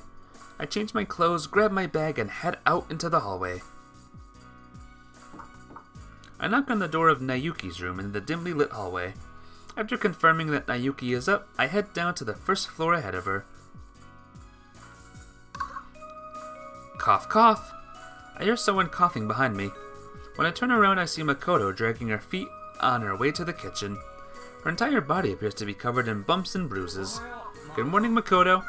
Ow! She glares at me with tears in her eyes. Don't ow me. Where's my morning greeting? Cough, cough. My throat hurts. One false move and that could have been me. Scary. So scary. So this is your doing, huh? What right do you have to lay blame? Just look at me. I'm not going to let you get away with this. You take a beating and just keep on ticking. You never learn, do you? You've been lucky so far, but your luck will run out eventually. She leaves, still dragging her feet as she does. What a tenacious adversary. Akiko and Makoto are already in the kitchen. There's no sign of Nayuki. As usual, Makoto is quietly working on her breakfast.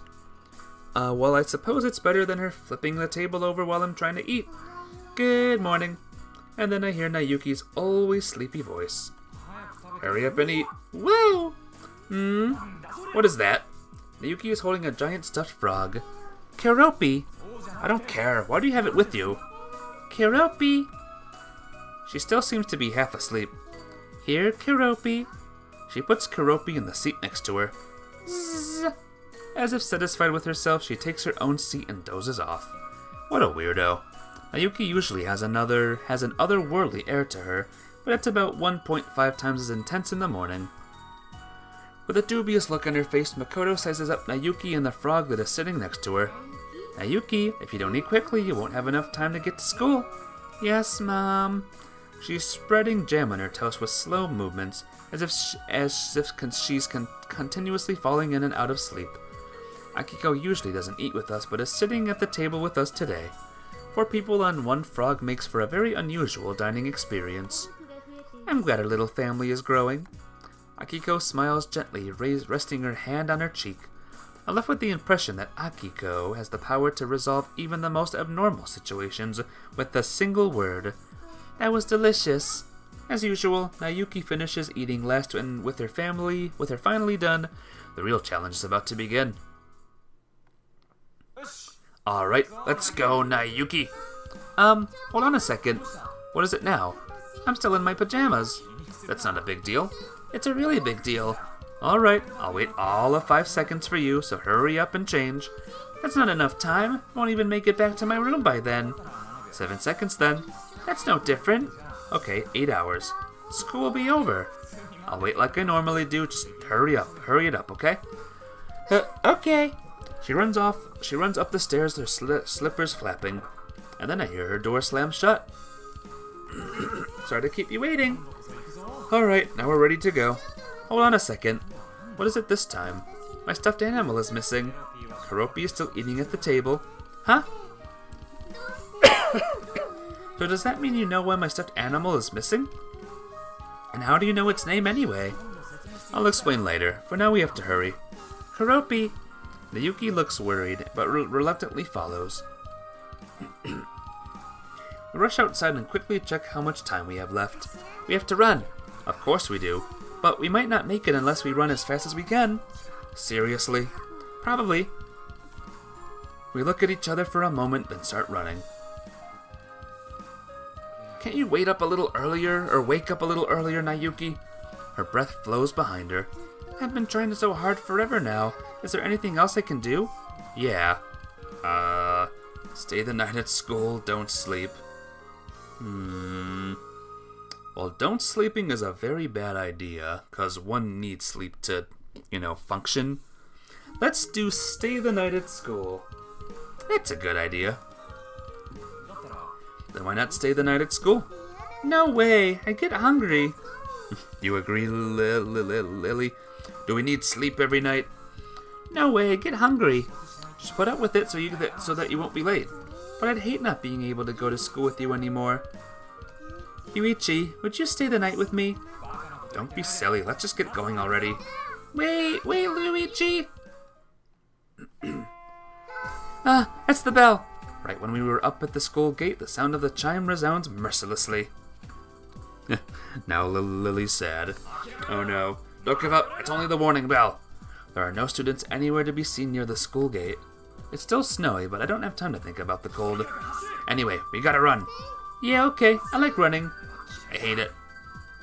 Make our way to the entrance. We made it. Thankfully, our homeroom teacher isn't there yet as we reach our destination. Thank heavens. Yuki lets out a quiet sigh of relief. Take your seats, everyone.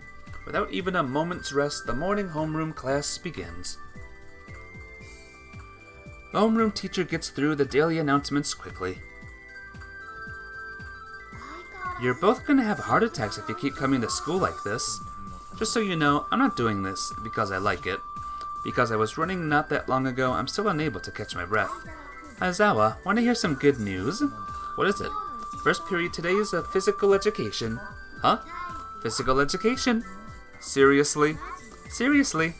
For the first time in my life, I realized there are no gods or deities in this world. By the way, there's a changing room, so you can change your clothes there. At this rate, I'm going to end up running into the point of collapse. Only partly recovered, I leave the classroom with my classmates. Are you enjoying it, Lily, so far? I don't know what those emotes mean, but I hope you're enjoying game. Yuichi! Yeah, good. What did the boys do in gym class? You played volleyball. A marathon. Huh? We ran a marathon. It's okay. Next period isn't physical education. That's a relief. So, see you, Yuichi.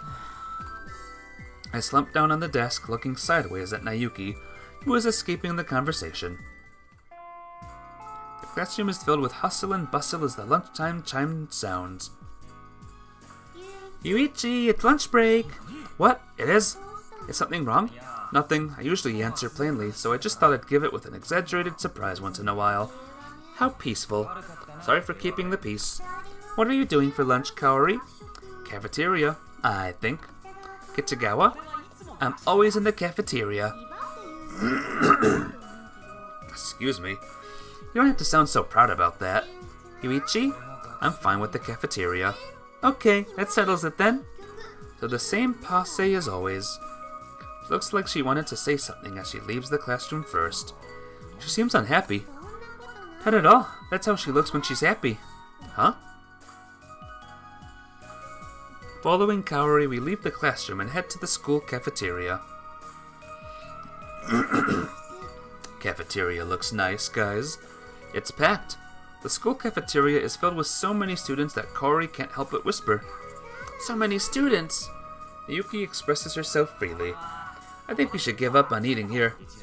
I'm sure we can kick a few people out of their seats. You're not kicking at anybody. Well, there's nothing we can do. Let's buy some bread and eat back and head back to the classroom. Suppose you're right. The ASAT. Why don't you buy it and then eat it in the classroom? I'm not willing to embarrass myself like that. If you say so. After waiting for a while, there doesn't seem to be any empty seats, so everyone buys whatever they want and returns to the classroom. Wait, I don't have what I need yet. Let's just all head back to the classroom. Are you on a diet or something, Nayuki? I was in line, but it was the wrong line. She's really bad at this, or at least is just being as absent-minded as usual. Sorry, but I'm going to head back to class first. It's so crowded that we'd be a nuisance if we just waited around when we don't have to. It's okay, I'll wait for you. I'm not in a hurry either. Sorry, you two. You can say that again. Will you wait, you two, Yuichi? Nah, I'm heading back. Okay. I'll wait to eat with you. Sorry, Yuichi. I sneak out of the school cafeteria at first and return to my classroom alone. When I return to the school building from the cafeteria, I stop in my tracks. The other students disappear into the skyway leading to the old school building. I'm left alone, just standing there. I'm facing away from the skyway toward the hallway lined with staff rooms and common rooms. There's a girl standing there, looking out the window at the cloudy sky. She's standing alone as if she's trying to escape the hustle and bustle of the lunch break. Hey! I call out to that familiar face. She glances at me once, but then returns her gaze to the window, as if she isn't interested. Yesterday it was dark, so I didn't realize it, but you're in third year, aren't you? I can tell by the color of the ribbon on their capes. Same as that evening, I suppose she's aware of my presence, but it seems like she isn't paying any attention to me. We met the other night, didn't we? I saw you last night, right around here. What were you doing with something so dangerous? In the evening, she said that her purpose was to hunt monsters, but during the day, no words come out of her mouth. What are these monsters you speak of? I try to bring up the question naturally, but in the end, she doesn't answer, so it's all for naught. And as expected, she doesn't give me an answer to that question either. How can I establish a line of communication? Please just reply yes or no is fine. Remember me, don't you? Yes. You don't have to say yes exactly. You're my senior, so you can say yeah or something like that. Well, you answered at least. Should I try changing the topic? So, what are you doing today? Lunch? Did you already eat? No. Oh, really? Want to head to the cafeteria then? Are you dieting or something? And just when I'm about to ask the next question... Sorry! A voice coming from in my direction. When I look up, I see a female student who appears to be an upperclassman rushing toward me. Sorry, Mai! Another new person has appeared. The female student notices my presence and seems surprised. The feeling is mutual, and I'm secretly surprised that a silent girl in front of me, Mai I think she's called, as friends. Is this your friend, Mai? I'm her boyfriend. The whole school knows about us. Hey, if you don't deny it, she'll believe me. It's not true. Too late. Huh? And how do you know each other? A female student looks at me as if she had regained her composure. We just happened to meet here once in the evening. That's it? That's it. But maybe she doesn't know about how this girl looked when I met her. Would you like to eat together then? What? Look at her, surprised that she's asking. I mean, you're talking to Mai, aren't you? But we're going to have lunch now, so Sayori thought we could all eat together. She's much friendlier than Mai is. Is she really that rare for people to talk to her? What do you think? Have lunch, guys? This girl seems nice enough. Let's do it. I'm not at the point in my life where I can refuse invitations from the opposite sex. Okay then, let's eat together. Alright. So, where then?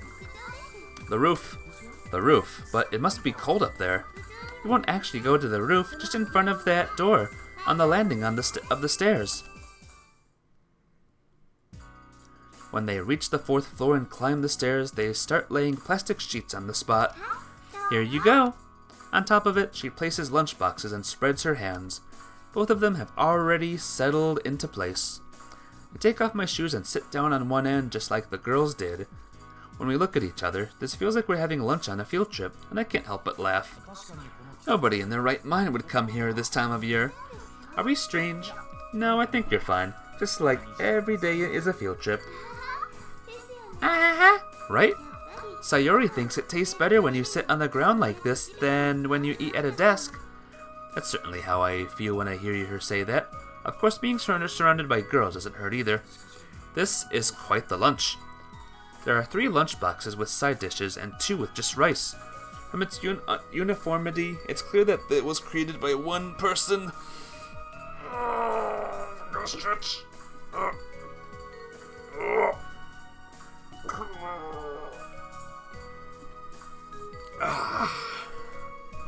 Person.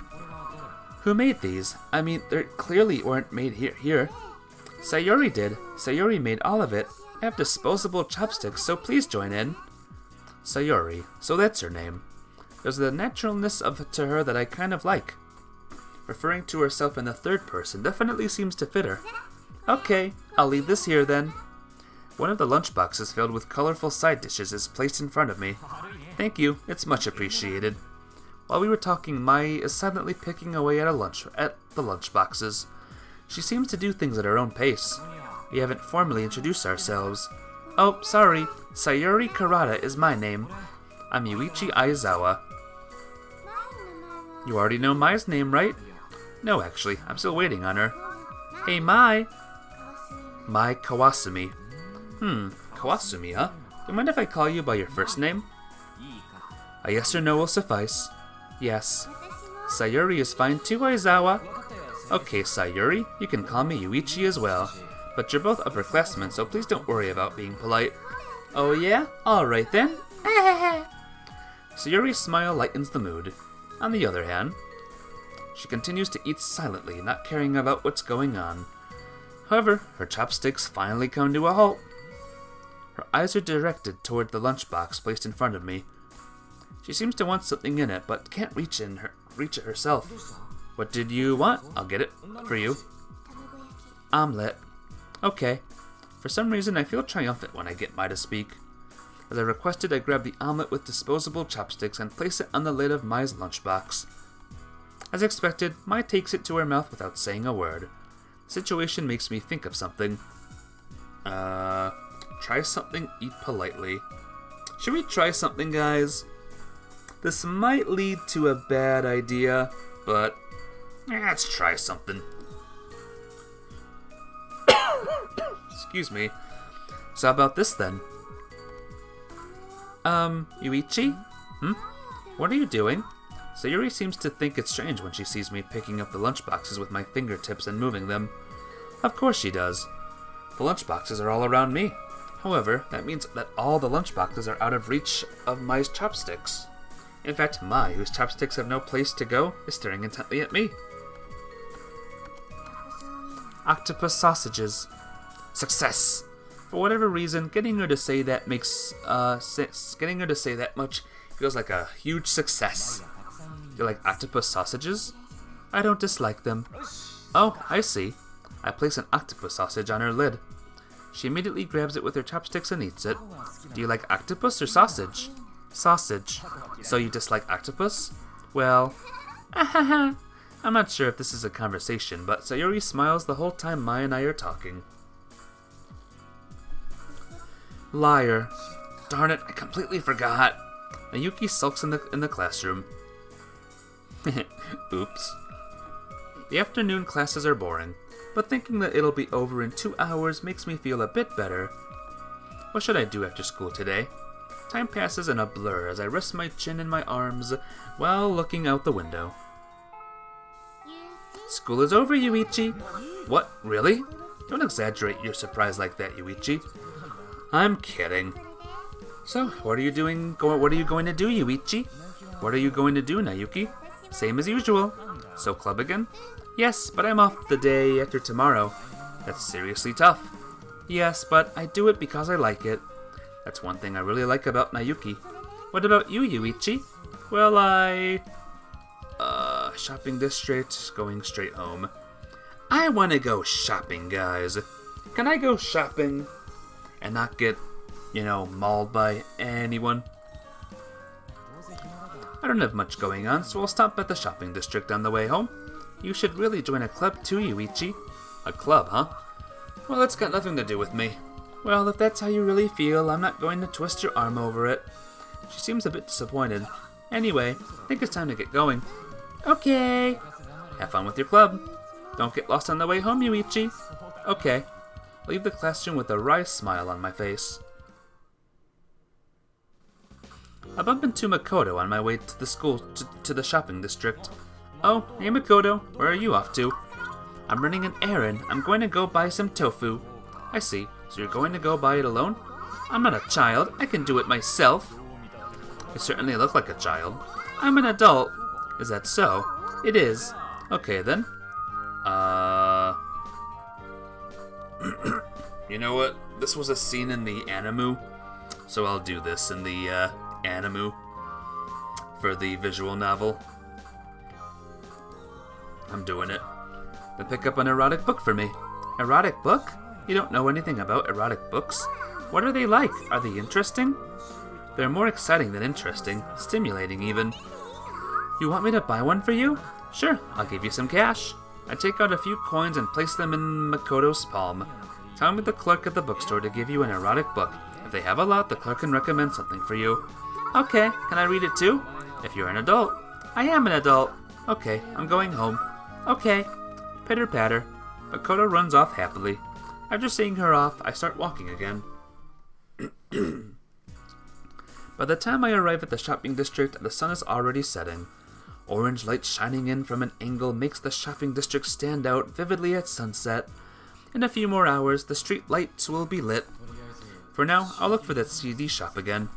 I've come here without a purpose, so I walk down the paved road in search of the CD shop I couldn't find yesterday. Yuichi! I hear a voice from right behind me, and I quickly step aside to avoid it. Ah! Slide. Ai was rolling on the ground, leaving behind a sound effect like something out of a comic or cartoon as she does. Ooh-goo! She doesn't move. Are you okay? Of course I'm not okay. She bounces back up with a jolt. Ooh-goo, you moved out of the way again. It's just that I thought you were going to fly at me again. Then don't move if you think that. Ayu, your nose is red. Whose fault is that? She covers her nose with her glove and looks at me with eyes filled with large tears. Looks like she hit her face again, like she always does. Ayu, why don't you give judo a try? I think you'd be good at it. I don't want to hear another word out of you. So, did you have anything going on? Ooh-goo, don't change the subject as if nothing happened. What happened? You're wounded. Ooh-goo, don't pretend like you're seeing this for the first time. So, both responses are bad, huh? You always take things to extremes, Yuichi. While rubbing her still slightly red nose, she looks up at me with an accusatory gaze. So hey, what's really going on today? We're probably in the same boat. I just stopped by the shopping district on my way home from school. Same with me. And I'm looking for something too. I remember. But I haven't found it yet. You'll be fine. Ooh goo, will I be though? Weren't you the one who said you'd know when you'd see it? Yeah, I did. As she nods, her worried expression lightens a little. I'll do my best to find it then. Let's help her. There's no point in staying still, so you should get going. Yeah! Huh? Yuichi? What's with the strange look on your face? There's nothing strange about it. Then what is it? I mean, you're coming with me. There's something I'm searching for too. And what is that? A CD shop. So you still haven't found it yet? And that's why I don't mind helping you look. Are you sure? I don't have to come along if you don't want me to. Of course I want you to come with me. She hastily shakes her head. Let's go, Yuichi. Wait, don't pull me along like that. Don't let it bother you. Ayu smiles as she pulls me by the hand. Well, whatever. Seeing her smile makes me smile as well. It's dark. Ayu looks up at the sky anxiously. In the end, time passes without either of us achieving our goals. So we decide to give up and go home for the day. Ooh goo, it's nighttime already. Nighttime? It's only around 6, isn't it? But it's dark even though it's only 6. Are you scared? Ooh goo, it's dark. She's clinging to my arms as if she's scared. Even though it's dark, it's still early enough that there are a lot of people walking around. I'm afraid of the dark. When I see Ayu saying that and looking like she's about to cry, I can't help but think that she really looks like a small child. So how much longer do you plan to hang out with me? Just a little bit longer. Okay then. My sigh appears when, at white in the streetlights.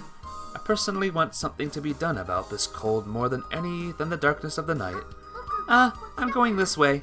After walking halfway, she points to a side street that stretches out from where we are. It's on the way that Nayuki and I take to school. Be careful, okay? Okay! Don't take the candy from any strangers. I'm not a child. You sure look like a child to me. But I'm the same age as you. Maybe there's been some kind of mistake.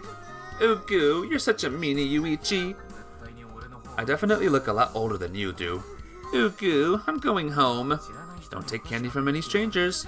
You already said that. Bye, Ayu. Yuichi, what is it now? Thanks for today. I had a great time. Well, I was looking for something too. Would you still have helped me if you weren't? Probably not. Yeah, you can be pretty mean. For some reason, she says this last line with a smile and disappears into the side street while waving. When I get home, I let Akiko know I'm home and go up to the second floor. Nayuki is probably not in her room, as only the sounds of my footsteps echo in the wooden hallway. Well then, I'll enjoy some private time to myself. However, there are limits to what I can do in a room without TV. However, just by turning on the TV, I end up wasting time without realizing it, so as long as this environment doesn't last forever, it's not all that bad. I sink down onto the bed and pick up the book I had been reading from the floor.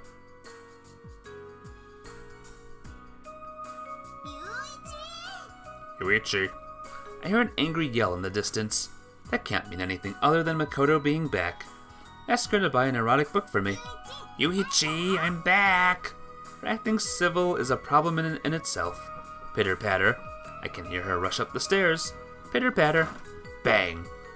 All of her actions can be understood as just by the sound. This final bang, of course, is the sound of the door to this room being thrown open. Hey, Makoto. Don't hey me! What did kind of book did you ask me to buy anyway? What did kind of book did you ask me to buy anyway? Oops. Did you actually buy it? I can't. I won't. Why would I? Nice use of 3 phrases there. It was so embarrassing. The clerk had to explain it to me. There's the proof that you're a child. No, it's not. Those aren't the books that any respectable woman should buy. Nah, I'm pretty sure adult women have no problem buying them. Liar. Now we know the truth. It's been publicly proven. Oh. Return my attention to the book. I just look like a child is all. She sounds like she's disappointed in defeat and slams the door shut. Isn't your behavior like that of a child too? I immerse myself in my reading again. I'm hungry. Dinner is coming soon, but I don't think I'll be able to last unless I have a little to eat. Let's look for something to snack on. Maybe some Oreo cookies or a cheese stick or... what else? Some ice cream. Hey, Makoto. There's no answer when I call from outside, so I open the door. Makoto! Calling for her was unnecessary as she's right in front of me. It's right before dinner, and yet you're eating something again. When I enter the room and look around, I notice that there seems to be more books than there were yesterday. Hey, Makoto. Makoto is so excited that she doesn't seem to notice me, even when she's called. I sit down on the floor, planning to stay there until I'm noticed. There's another meat bun left in a nearby bag. I'm taking this off your hands, Makoto. I force her to nod with my hand and help myself to the meat bun. Despite that, Makoto is so focused that she doesn't know what's going on. I wonder what meat buns taste like. Besides, meat and stuff. But I wonder if I would like them. After snacking on the meat bun, I borrow a comic and decide to retreat back to my room. Hey Makoto, I'm borrowing one of your comics. Makoto still doesn't listen, so I tilt her head back to get her to nod like before. Chomp. Whoa, looks like I pushed too hard. Makoto's teeth sink deeper into the meat bun. Ow, it's hot! Ow, Yuichi! She appears to now notice the heat of the meat bun as well as my presence. You're a busy little bee, aren't you? What is it? You're just jealous of my meat buns, aren't you? I already took one off your hands. Wait, it's gone? But I was so sure I had another one. You've got meat on your face. What? Ow! She wipes it away with the back of her hand and licks it. When I see her do it, I can't help but sigh. You just lay around, read books, and eat meat buns. It's not a good look. Oh? Maybe you're right. Eating as much as you want and doing whatever you want. How are you any different from an animal? Well, maybe that's just the way kids are these days. If you're not going to do school, the least you can do is help Akiko with the housework. Oh, okay. Makoto's expression looks a little remorseful. Since I've already been eating the meat bun, I decide to leave before she can get upset again. For some reason, it felt like a long wait until dinner. We finally sit down to eat, but it's at the same time as always. You must have been really hungry. Akiko, the server, is the last to take her seat. Let's eat.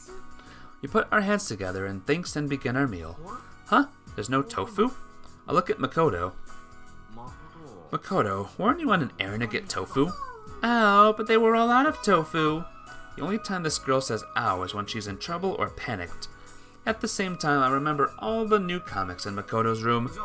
So, did you give the money back to Akiko then? Ow! Akiko, did you get your money back? Not yet, no. Then there's only one place the money could be. I'm gonna interrogate her, using my Ace Attorney skills. Makoto, you spent it, didn't you? I never. Then show us the money. I'll show you later. Later, huh? Let me make it clear that it'd be in your best interest to come clean now if you're lying. If you don't have it later, I'll never let you hear the end of it. Then we'll have you return it later. Wait, what is it? I really wanted more comics. So my money too then? Yeah. You little brat! I lean forward and grab Makoto's upper arm, unwilling to forgive her. Well, I thought you'd be more understanding. Yuichi, we're eating. Akiko chides me as I'm reaching the peak of my anger.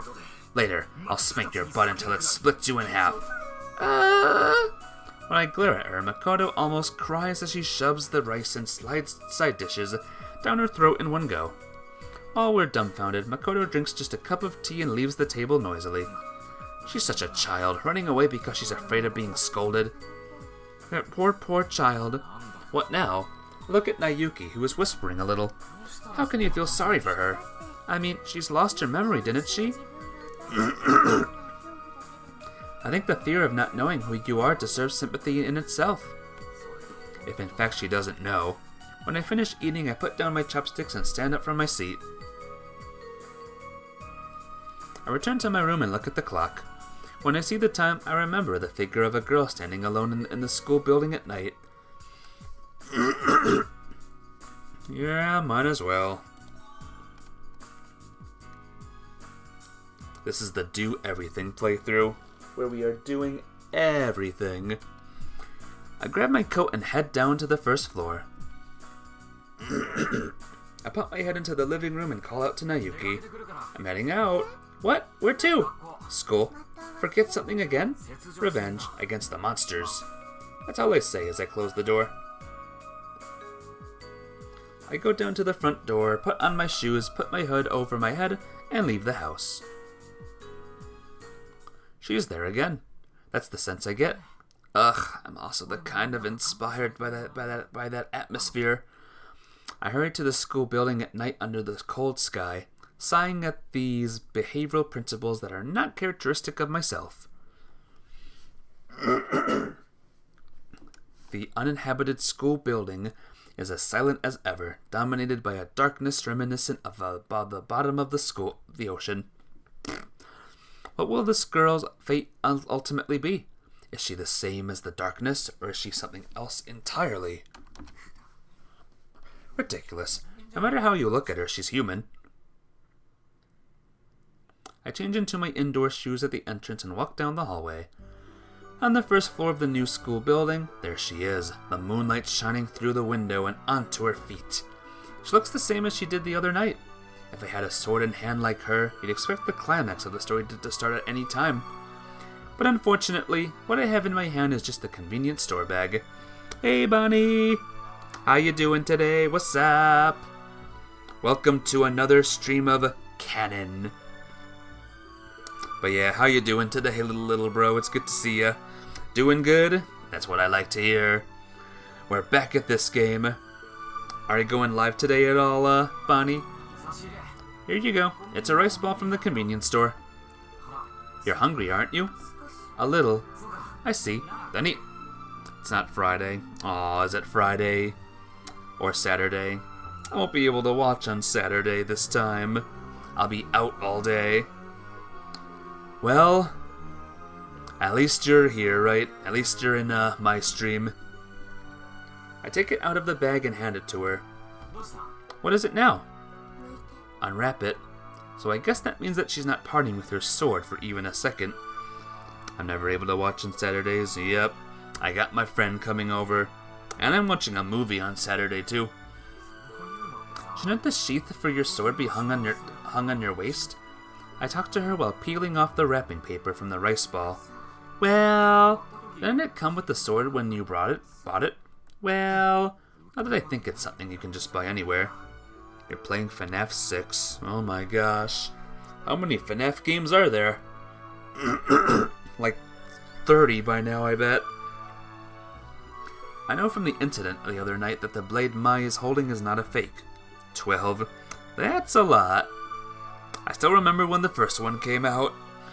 If I look for it, I'd probably be able to find the part of the floor with a deep cut from that blade. Here, I hand her a rice ball wrapped in dried seaweed. I thought she might ask me to feed her, but she accepts it with her free hand. Then after looking back and forth between my face and the rice ball a few times, she finally takes a bite. So one thing you miss, Bonnie, is I'm in school at nighttime right now, and I came across this girl wielding a sword for some reason. So there you go.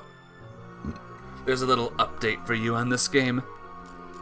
Munch munch. The sound of her biting into the crunchy seaweed echoes down the hallway. Alrighty. Mai, stop eating for a second. My chat member, my little bro Bonnie said hi, if that's alright. Alright, that's nice. Alright, thanks, Mai. Good response there. Do you attempt a world record in half sword play test? Half sword play test? I don't know what that even is, but do it. Try it, Bonnie, do it. Do it. The sound of her biting into the crunchy seaweed echoes down the hallway. It's a game where you duel? Like a card game? You played it last Saturday. Sounds cool. Go for a world record. Do it. Somehow I feel like I've inserted something extremely domestic into this perfect fantasy world. Oh, with weapons. Nice. Was it a game on Roblox that you were playing? Or was I... oh, no, that's something else. My bad. Never mind. The person in question doesn't seem to care and just eats it mindlessly. Will that thing show up again today? Ask a question I can't ask during the day. Munch munch. Munch munch. There's no response either because she just doesn't want to answer or because she's just too eager to eat.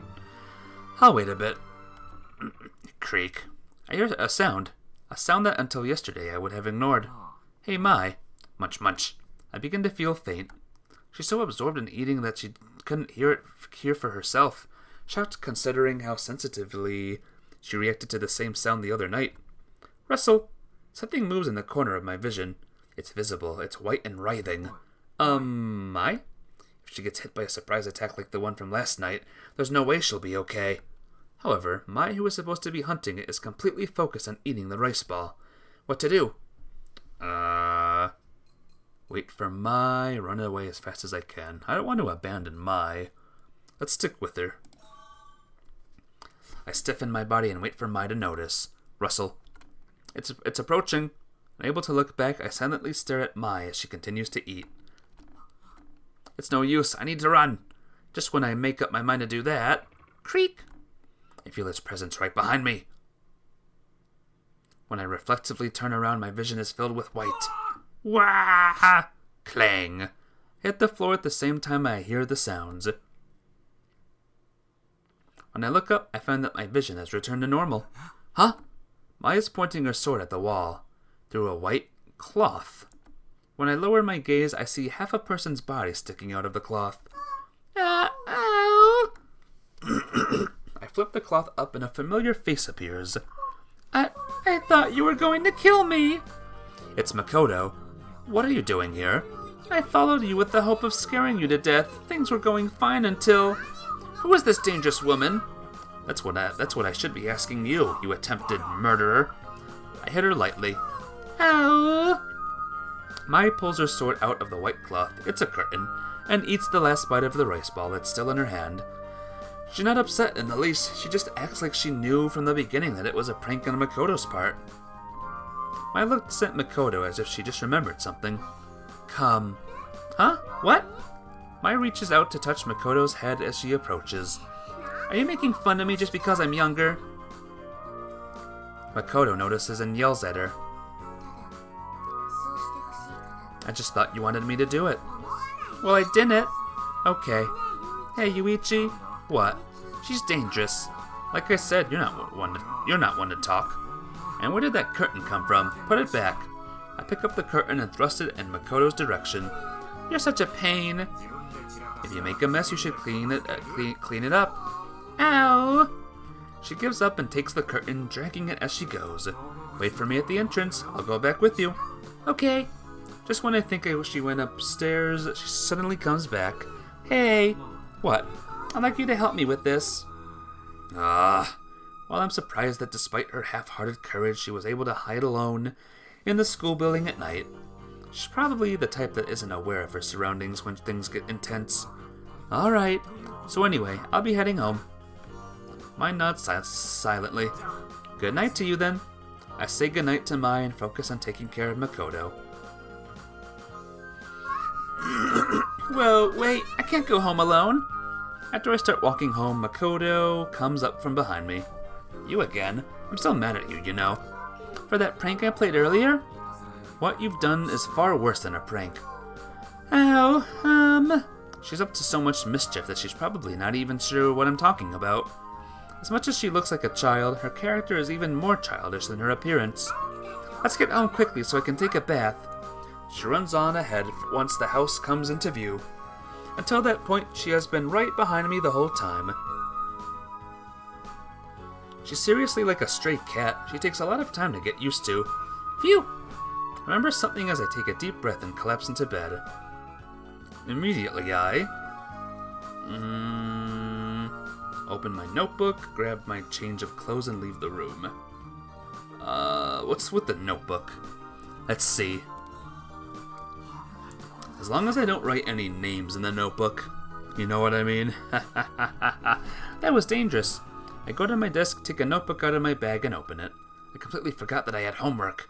I can't afford to be branded as not serious so soon after transferring. Quickly start solving the equations. Finished. I rock back into my chair. I finished faster than I expected, so I decided to kill some time by reading comics.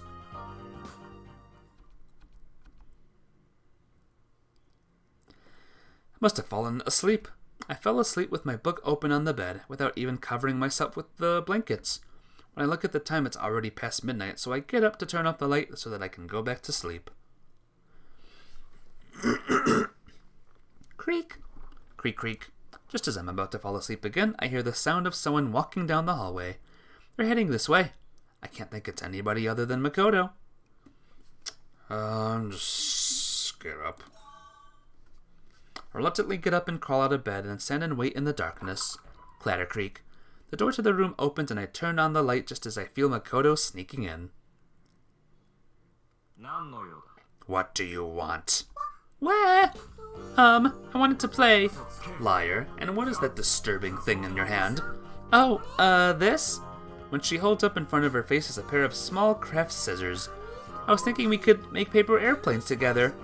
Do you really need scissors to make paper airplanes? You do. For the paper. Makoto walks around the room and searches for paper. Ah, here we go. When she finds a notebook spread out on the desk, she uses scissors to quickly cut out a piece of paper. As I watch with my old arms folded, Makoto is busy cutting out squares and making them into paper airplanes.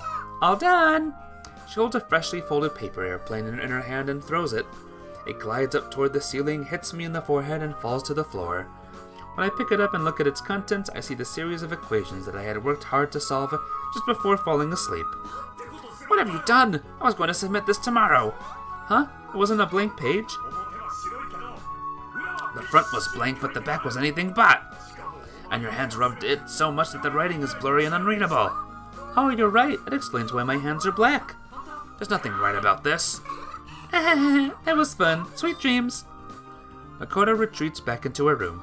I can't bring myself to chase after her and scold her, so I just stand there dumbfounded. Got him. Ugu, I can't see ahead of me. The girl walking behind me whispers nervously, just grab my hand and you'll be alright. Okay. You should be able to see it soon. Are you sure? Yes, it's just up ahead. Where are we going? A special place that only I know about. Like a deserted place? You're making it sound like I'm doing something bad, but yeah, someplace like that. By the way, I've only been there once. I'm going home. She tightens her grip on my hand and pulls back. It's going to be fine. Are you really sure? Yes, I'm really sure.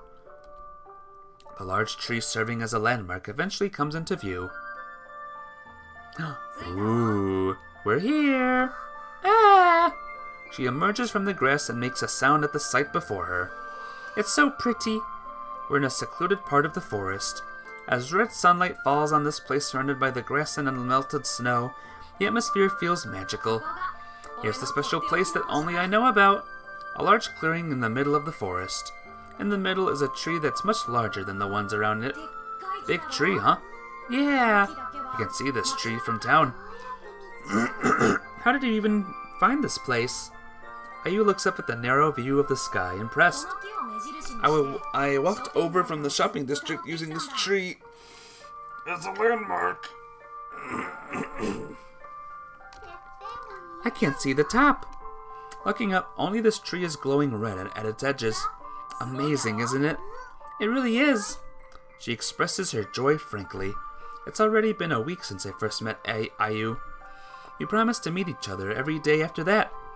We'd start at the bench in front of the station and walk around the shopping district in the evening. There was our routine every day. Nowadays, her previously somber face is sometimes graced with a smile. Yuichi? Yes? And that makes me happy. Can you turn around for a bit? Sure, but why? Just do it. All right. I turn around as asked without knowing the reason. Do not turn back until I say it's okay. I don't hear her say anything else after that stern command.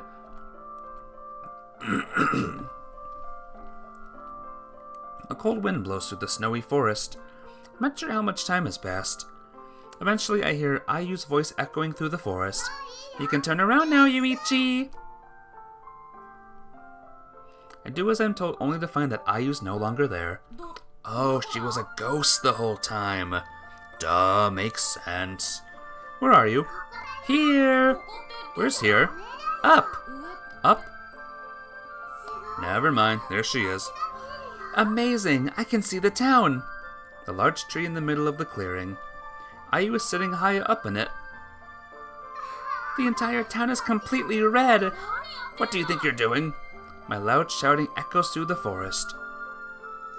Climbing a tree. I can see that. I'm a good climber. It's too dangerous. Come back down. I'll be fine. I won't. Why? Because I'm afraid of heights. You are? Just looking at someone in a high spot makes me afraid. The wind is nice up here, though. Ayu makes a nonchalant observation, as if she didn't hear what I just said. The town looks so small. It's so beautiful. Wish I could stay in this town, too. I don't hear her last whispered words. Okay, you can turn back now. Thanks for waiting.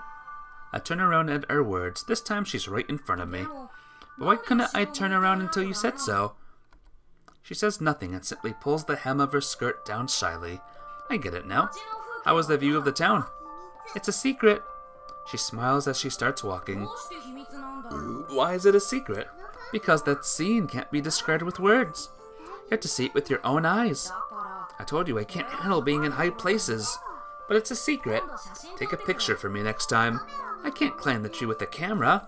And besides, it's just too good for a camera. Her words are accompanied by the biggest smile I've seen on her so far. That's nice. I like these little flashbacks.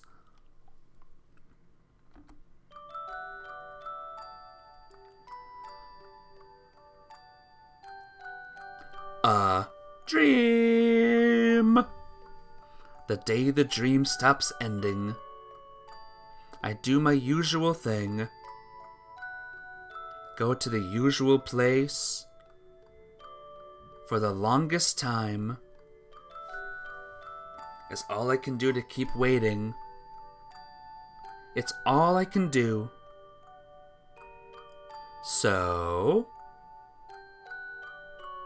I keep waiting, even now.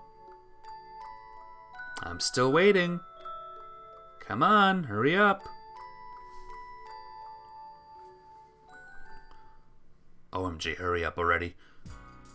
Yawn! I open the curtains and roll out of bed. Looks cold outside again today. The usual suspects are already at the dining table. Nayuki, who is usually the last to wake up, is up early today. I went to bed early last night. By the way, early means before 8 o'clock. Apparently 12 hours is what works best for her. Aren't you going to have some jam, Yuichi? Akiko, who has finished with all of the meal prep, comes out of the kitchen with her own toast on a plate. I'm not really a huge fan of sweet things, but it's really good. Yuki seems dissatisfied with me, but quickly bites into her toast. As always, there's plenty of jam on her toast. Akiko looks like she's thinking deeply about something. There are some that aren't so sweet, you know. That was delicious. Yuki pops up from her seat. Is something wrong? Almost half of it is still left. The toast with strawberry jam on her plate is still intact.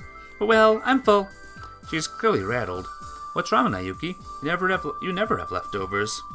I was wondering if the scene coming up was in the visual novel at all. I think it's arriving. What do you think of this jam, Yuichi? Akiko returns from the kitchen shelf carrying a large transparent jar. I've had enough for today. She rushes out to the entrance. I'll wait for you outside. What is with her today? Is something going on? I don't know. I really have no idea. Let's finish eating. Yeah. I'm not really sure what's up, but I decide to eat all of my toast before going. There's not much of it left anyway, so I'm sure it won't take too long. Yuichi? Akiko places the jar from earlier onto the table. Would you like to give this jam a try? The jam is bright orange in color. So orange jam. There's a lot of it left inside. Well, it's orange in color. The fact that she said it's not sweet leads me to believe that it might be lemon. I don't mind as long as it's not sweet. There's a lot here, so go ahead and eat as much of it as you like. Naturally, there's too much left for me to use all of it, so I scoop a spoonful out and spread it on the toast. Then I eat it. How is it? What is this? It's jam. What kind of jam? It's a secret. Well, has a very unique taste. That's because it's special. I'd just like to ask something. Yes? This is edible, right? Yes, of course. Her face is beaming with joy. Considering Akiko's personality, I don't think she's doing it on purpose. The flavor is extremely complex. At the very least, I'm pretty sure it's not jam. Thanks for breakfast. There's still a lot left. I think I've had enough for one day. I see. I'm sorry to hear that. Akiko looks disappointed as she puts the jar away. Yes, what is it? What is this jam made of? I try asking again. That's my trade secret. She disappears into the kitchen, leaving me none the wiser. Now I'm curious.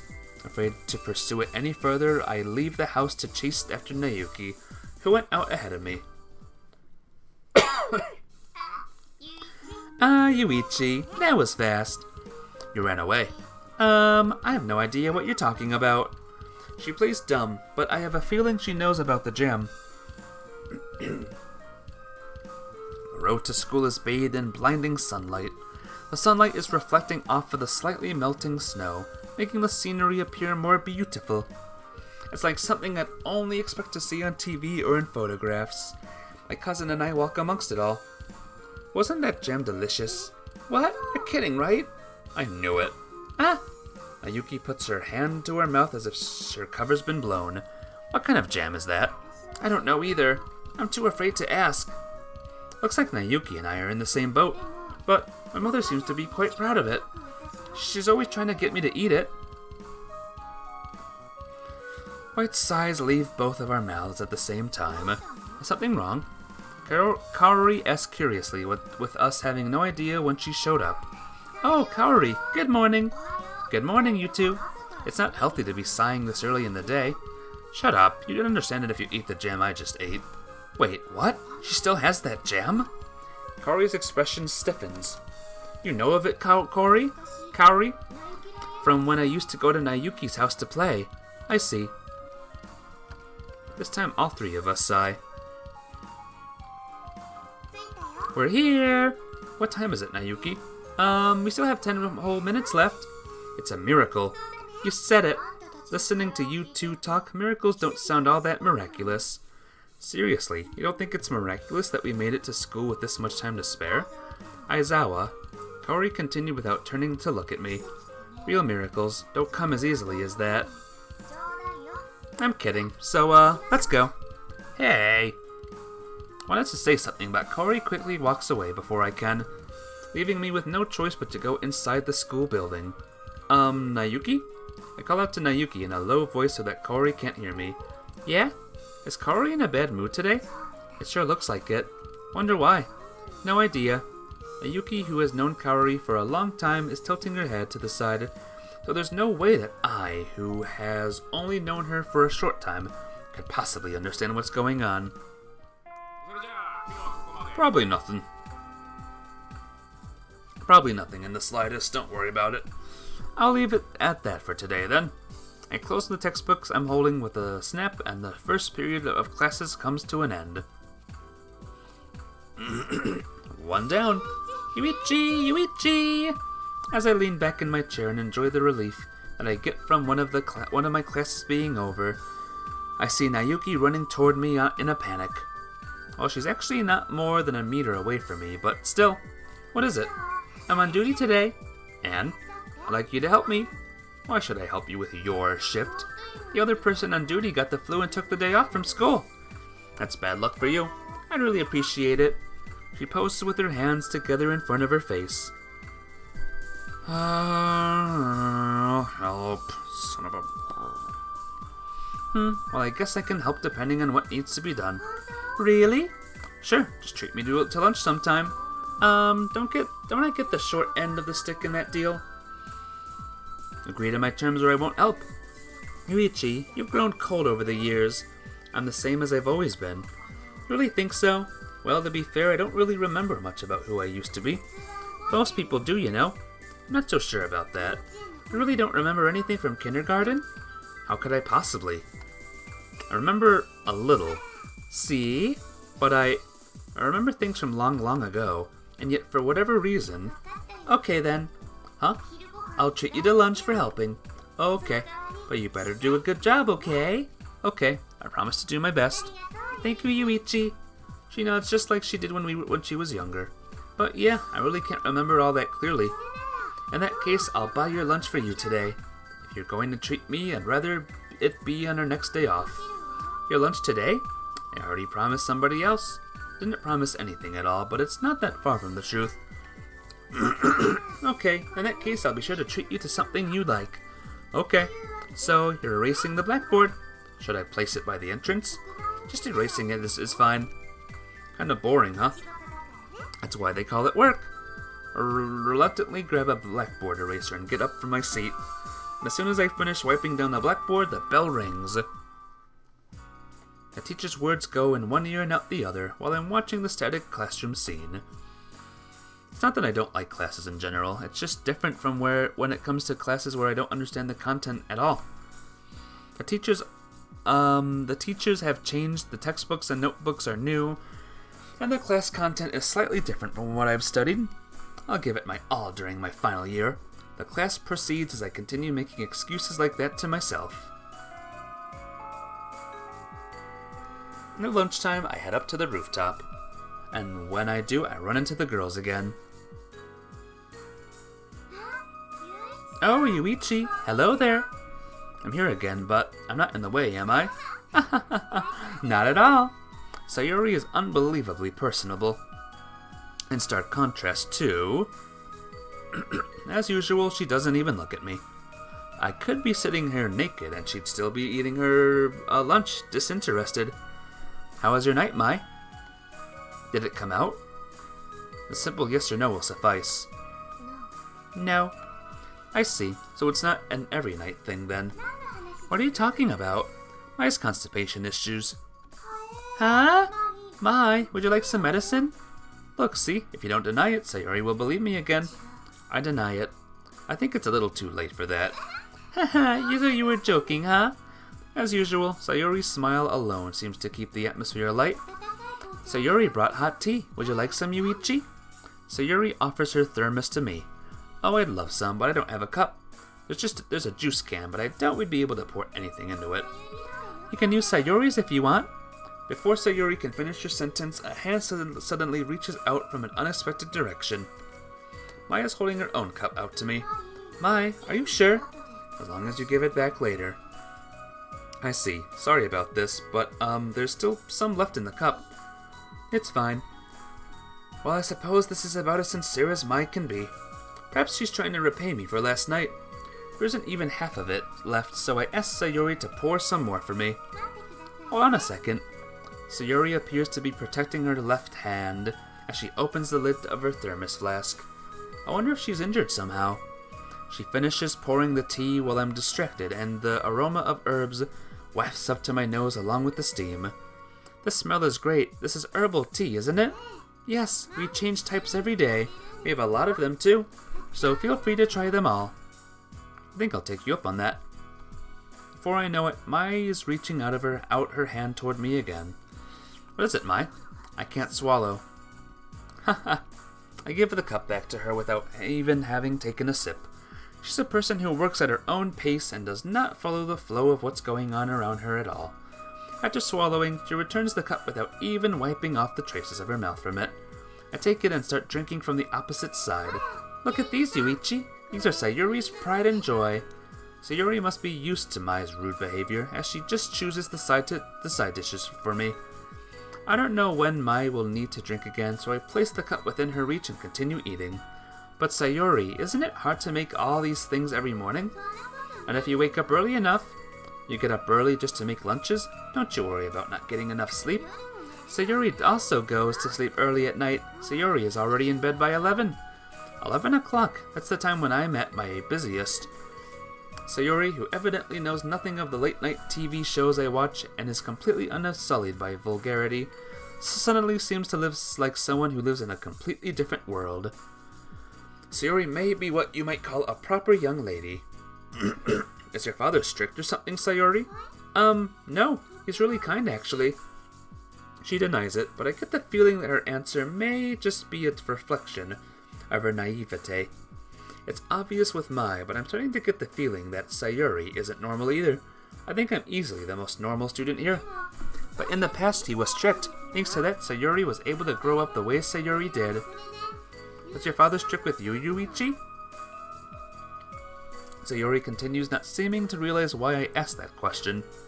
No, that's not why I was asking. I reach for the cup as I speak. Thunk. Hit my head hard on something. Ouch. When I looked up, I see Mai holding her forehead with no expression on her face. She appears to have gone for the cup at the same time I did, but hold on a second. I was eating while talking to Sayori, so I have an excuse, but how could you inadvertently hit your head while being so silent? Hiccup. I see. I'll let Mai have the cup as she begins to hiccup. Sayori will bring another cup starting tomorrow. Sayori smiles as she watches us. When I get back to the classroom, the usual gang is already there. Where did you go, Aizawa? It's a secret. Then I have a secret too. And what would that be? It's a secret. Darn it, now I want to know. It's a secret. She returns to her seat with a fearless smile on her face. What are you doing? Ayuki has been looking out the window for a while now. It's snowing. That's not exactly rare for these parts. It's snowing hard. Just like back then. Back when? Back when I met you at the station. That sounds interesting. Tell me more. It's not interesting at all. No. It might have been interesting for you, but for me it was a disaster. Not that. Only now does she finally take her eyes off the window and turn towards us, talking about 7 years ago. But it's not all that interesting, so I'll just leave it at that. Since Nayuki remains silent, the topic is quickly dismissed. But don't you get tired of always eating in the school cafeteria? Maybe we should bring lunchboxes next time. Lunchboxes? Who's going to make them? Akiko? I can make them. Now that you mention it, I do remember you making your own lunches from time to time. I actually had time for that. I do the prep in the evening, so it's okay. But you were late for school most of the days you made them.